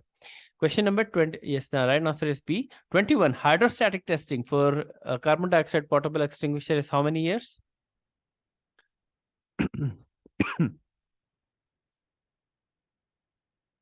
It is always 5 years, right? Which of the following, question number 22, is the percentage of oxygen by volume in air? 21% of oxygen is in the atmosphere. 19% is considered as a threshold. Threshold means that where the oxygen depletion region is going on in confined space. So it means you require an oxygen mask, oxygen cylinder for the team. 22 means an oxygen enriched area where the oxygen is larger in quantity. Okay. So 21% of our oxygen should be in volume dry air. Which of the following are three basic interests a building owners have in relation to building performance?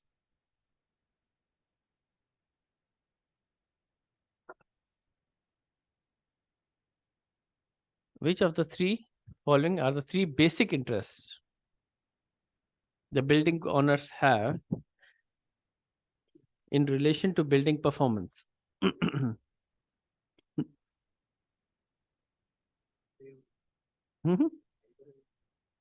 Either A or B.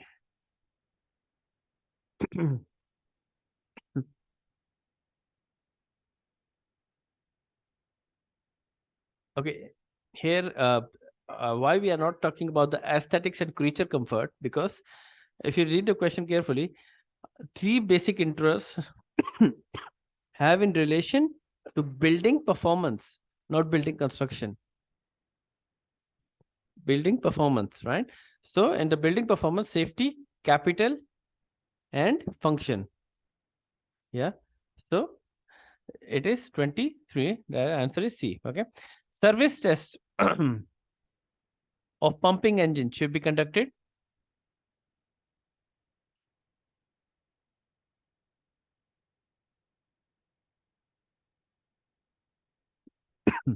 Service test.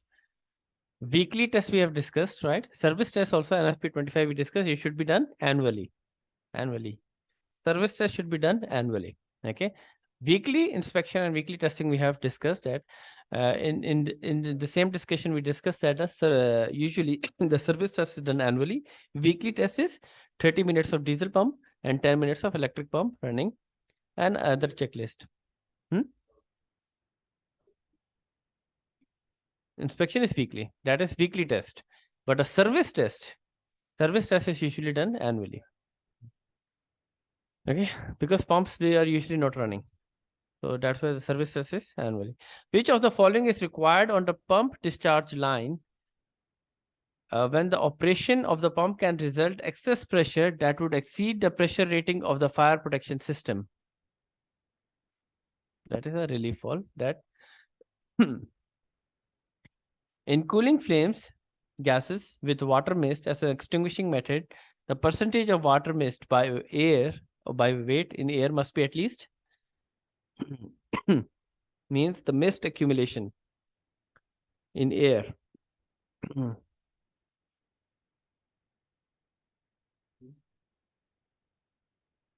It must be at least 15%. Okay, D. If normal building lighting fails, question number 27, yes, D. 27. If normal building lighting fails, emergency lighting should provide necessary exit floor illumination for what minimum duration? For what minimum duration? 1.5 hours. It should be B because we have discussed the batteries, right? The, the battery should always provide minimum of 1.5 hour of duration. So it is 1.5 hour. All liquids with a flash point at or above 37.8 are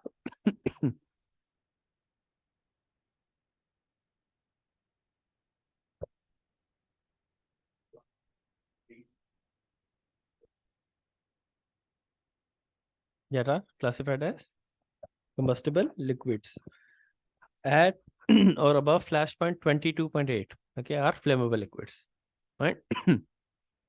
Ratio of weight of a solid or liquid substance to the weight of an equal volume of water is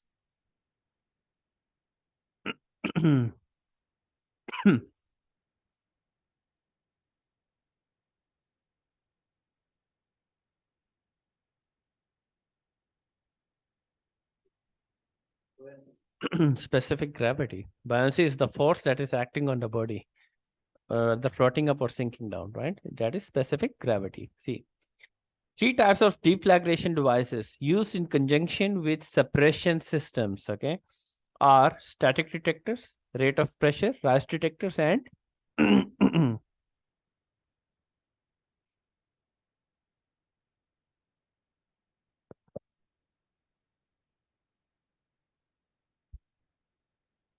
hmm,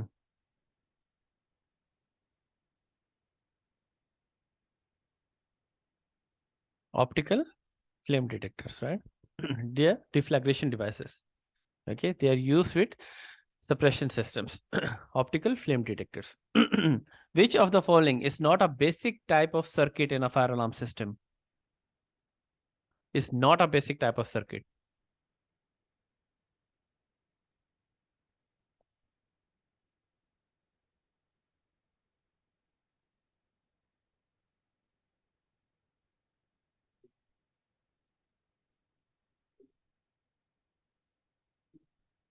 Not a basic type of a circuit. See, remote station circuits. Fire alarm system has three circuits: initiating, signaling, and notification. Remote station, there is no circuit as remote station circuits. Okay. The antifreeze solution used in sprinkler system supplied from public water connection shall be ethyl alcohol, ethylene glycol, and then we have diethanyl glycol and glycerine.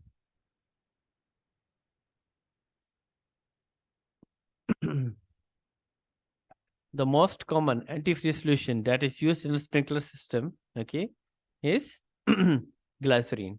The most common one is glycerine. Okay, it's not like that. Before, NFPA13 allowed a specific percentage of ethyl alcohol, ethylene glycol, and diethylene glycol. A specific percentage is allowed by NFP, was allowed by NFPA13, but the most common one is, the most preferred one is glycerine. Okay, D. Question number 33. Spray finishing process. Quantities of flammable and combustible liquids kept in or near process area should be limited to the amount needed.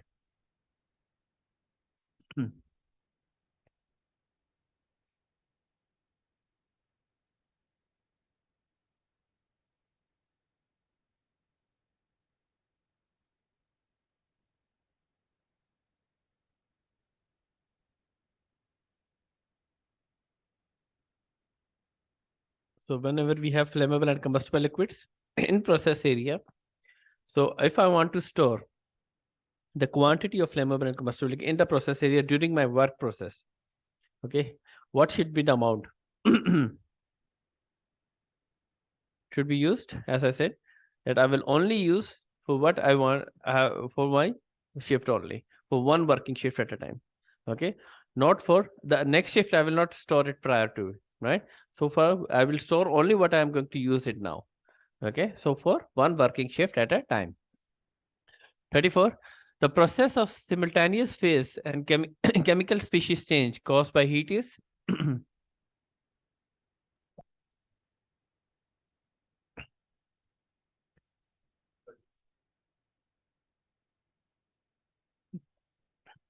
process of simultaneous phase. We usually define or we can simply say creating byproducts. What happened? Uh,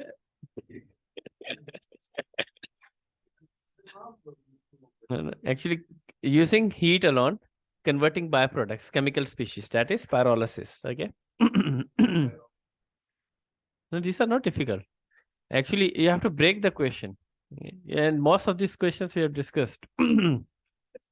What is the name of a process where molten plastics pass through a dye? Molten plastic pass through a dye under pressure to form a continuous profile. Molding is metals, iron, right? Continuous profile, plastic. That is extrusion. Okay, that is extrusion. Okay. Automatic fire pumps used in conjunction with a sprinkler system.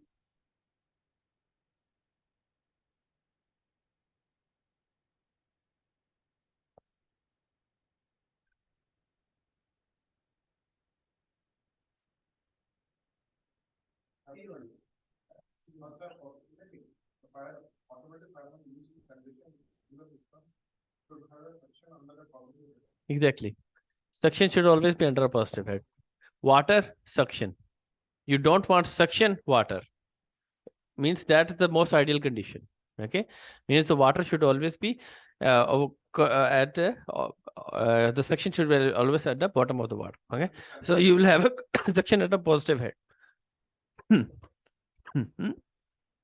Yeah, you can say vertical turbine is under a negative suction head. Okay, because here that's not an ideal condition.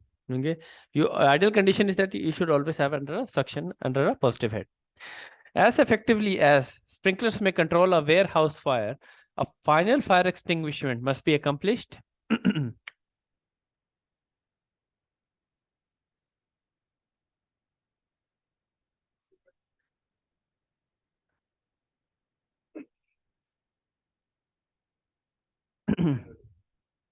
As effectively, even if the sprinklers they provide a firehouse complete suppression, final extinguishment will always be done manually. You have to manually separate the combustibles.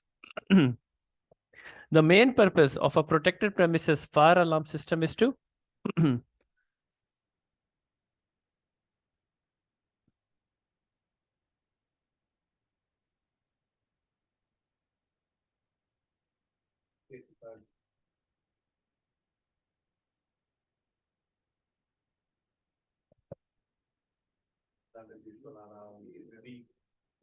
activate audible and visible alarms, right?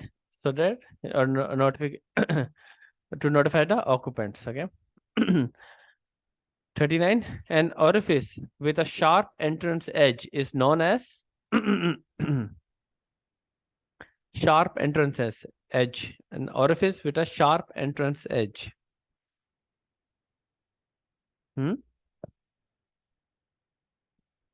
B? D? Deficient orifice. Okay. Yes, anyone else? Look, it's actually sharp entrance edge is what a standard orifice. Okay. Universal orifice, it's simple, a hose open. Okay. Standard orifice, we has a sharp entrance edge so that the water is at a specific pressure. Okay. We get a pattern. Basic and deficient orifice are no terms. Okay. They are just they have provided just to confusion, just fill up. Number 40. What are the two operating modes of the fire alarm notification appliances?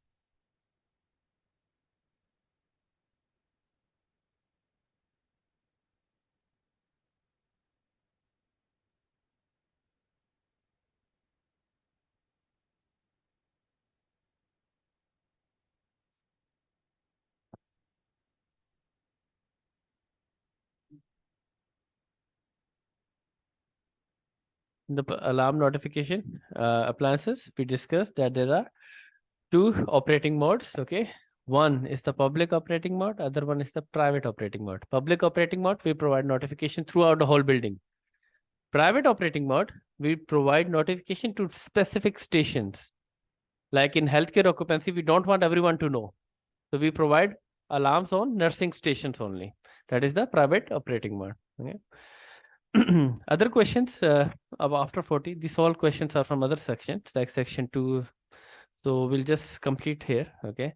So once we'll complete section 2, 3, then we'll come back to these questions. Okay.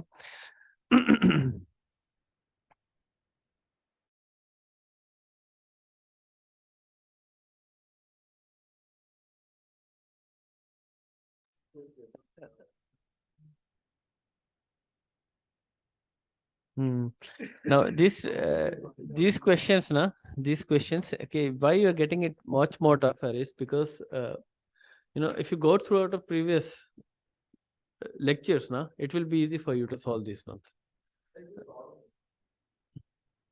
I mean, actually, we try to cover everything, but in questions, I try to put everything. Means we cannot say that they will not take this portion. They may take anything from the book. Okay.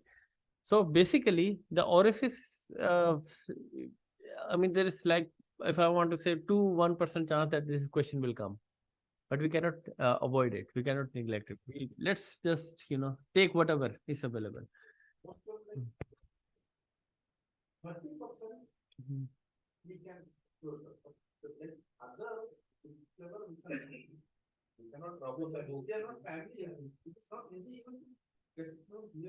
No, unless you don't get familiarized with the book. You have to get familiarized with the book. That is the first thing. See, I was looking at the questions, I was giving you the sections. That is the practice that you have to do. Reading the question, it should give you an idea that this is from this section. Again, how you will get that idea? You have to work out.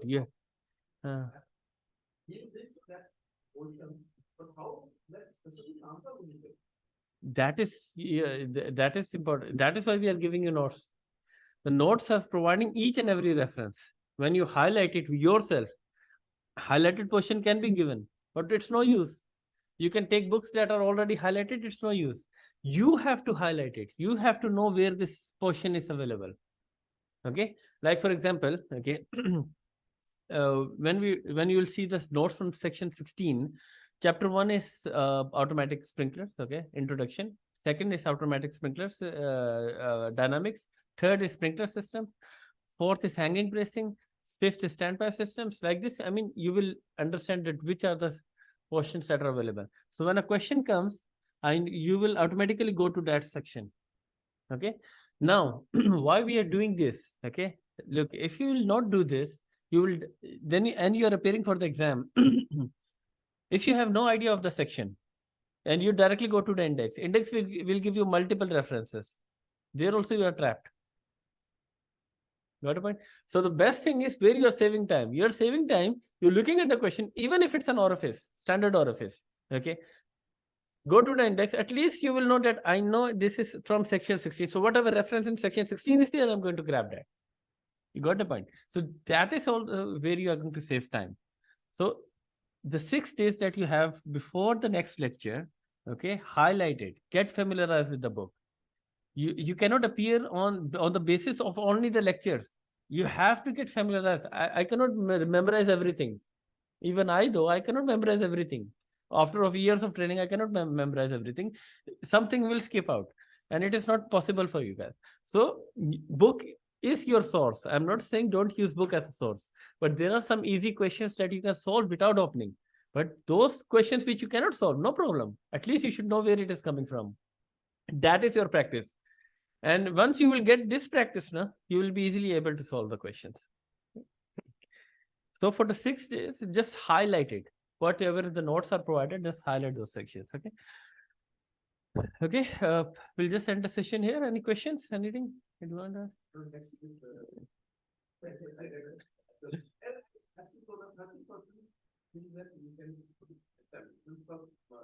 Just make sure, yes.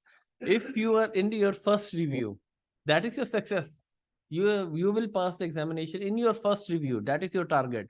If you are going home after the training, when you will be given mock examinations, or you are trying to practice yourself also, okay, your practice should be that in the first 30 minutes, you have to review your all questions. Whatever the easy questions you can solve them.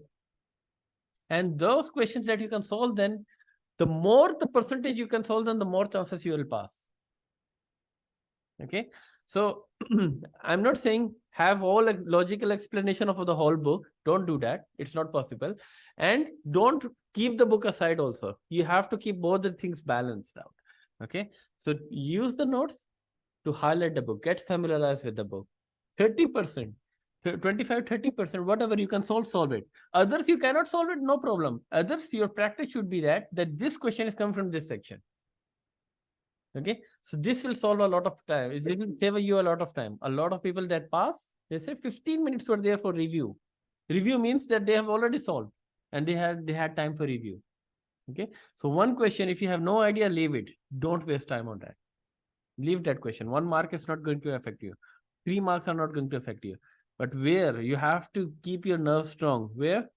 Because NFPA will include 5 to 10 questions consecutively, which you have no idea where they are coming from. Means they will be coming from table. They will be something like one working shift at a time. Like these questions, they will include 5 to 10 consecutively. That will break your confidence. 3 questions you will skip. The pressure is building. At the 6th question, you will be like, I am not prepared for this examination. After 10th question, you will say, let me just leave it out. No, leave those questions. No problem. Other is there. You can come back to these questions. Okay. So whatever the percentage they have mentioned, this percentage is there. Water-based system, 20% will be coming. Okay. So you have to focus on that. And eventually, if you can hold your nerves there, you can pass the examination. It's not difficult. 70% is passing. 3 hours. 3 hours. 3 hours, 100 questions, 70% is the passing marks. Questions are straightforward. Best practice is you read the question, you know it's coming from this section. That is the best practice. Okay, because a lot of people, they think that index is very easy and we can go through the index, practice through the index, and we can pass the examination. It will not help you. I'm telling you. Wasting time on index is not going to help you. Use index, highlight index. We will do that in the last lecture. We will highlight the index, but up to a point where we can find it out, where we know the reference. If we don't know the reference, no use. Okay. Some sections are very important, like basics of fire and science. Okay. Less amount of data, more percentage of marks. Detection and alarm, easy to understand. You can solve questions. Fire extinguishers, again, same. Water-based system, 20%, means these are all which are actually in the fire field. Okay. Human factor in emergencies, 10%. So it gives you like already 60% you are already there. Okay. So once you complete one section, make bullet points, solve the 20 questions that will be given to you. Okay. And move on towards the next section. So you will have confidence. Okay. Any question from basics of fire and science, I will not need to open the book. Even if I know where the topics are. That should be your preparation. So that's why whenever I usually say from the first lecture, once the lecture is completed, use your 6 days to highlight the book. Understand that topic. So if you'll do that slowly and gradually, by the end of the training, you're already halfway prepared for the exam. The major problem in the CFPS exam is the syllabus and the notes that are already provided. So what else is required is just you have to highlight and familiarize yourself. That's it. Okay. So today also, like now I will when I will provide this recording, okay, so I will provide notes. So use those notes, highlight it. Okay.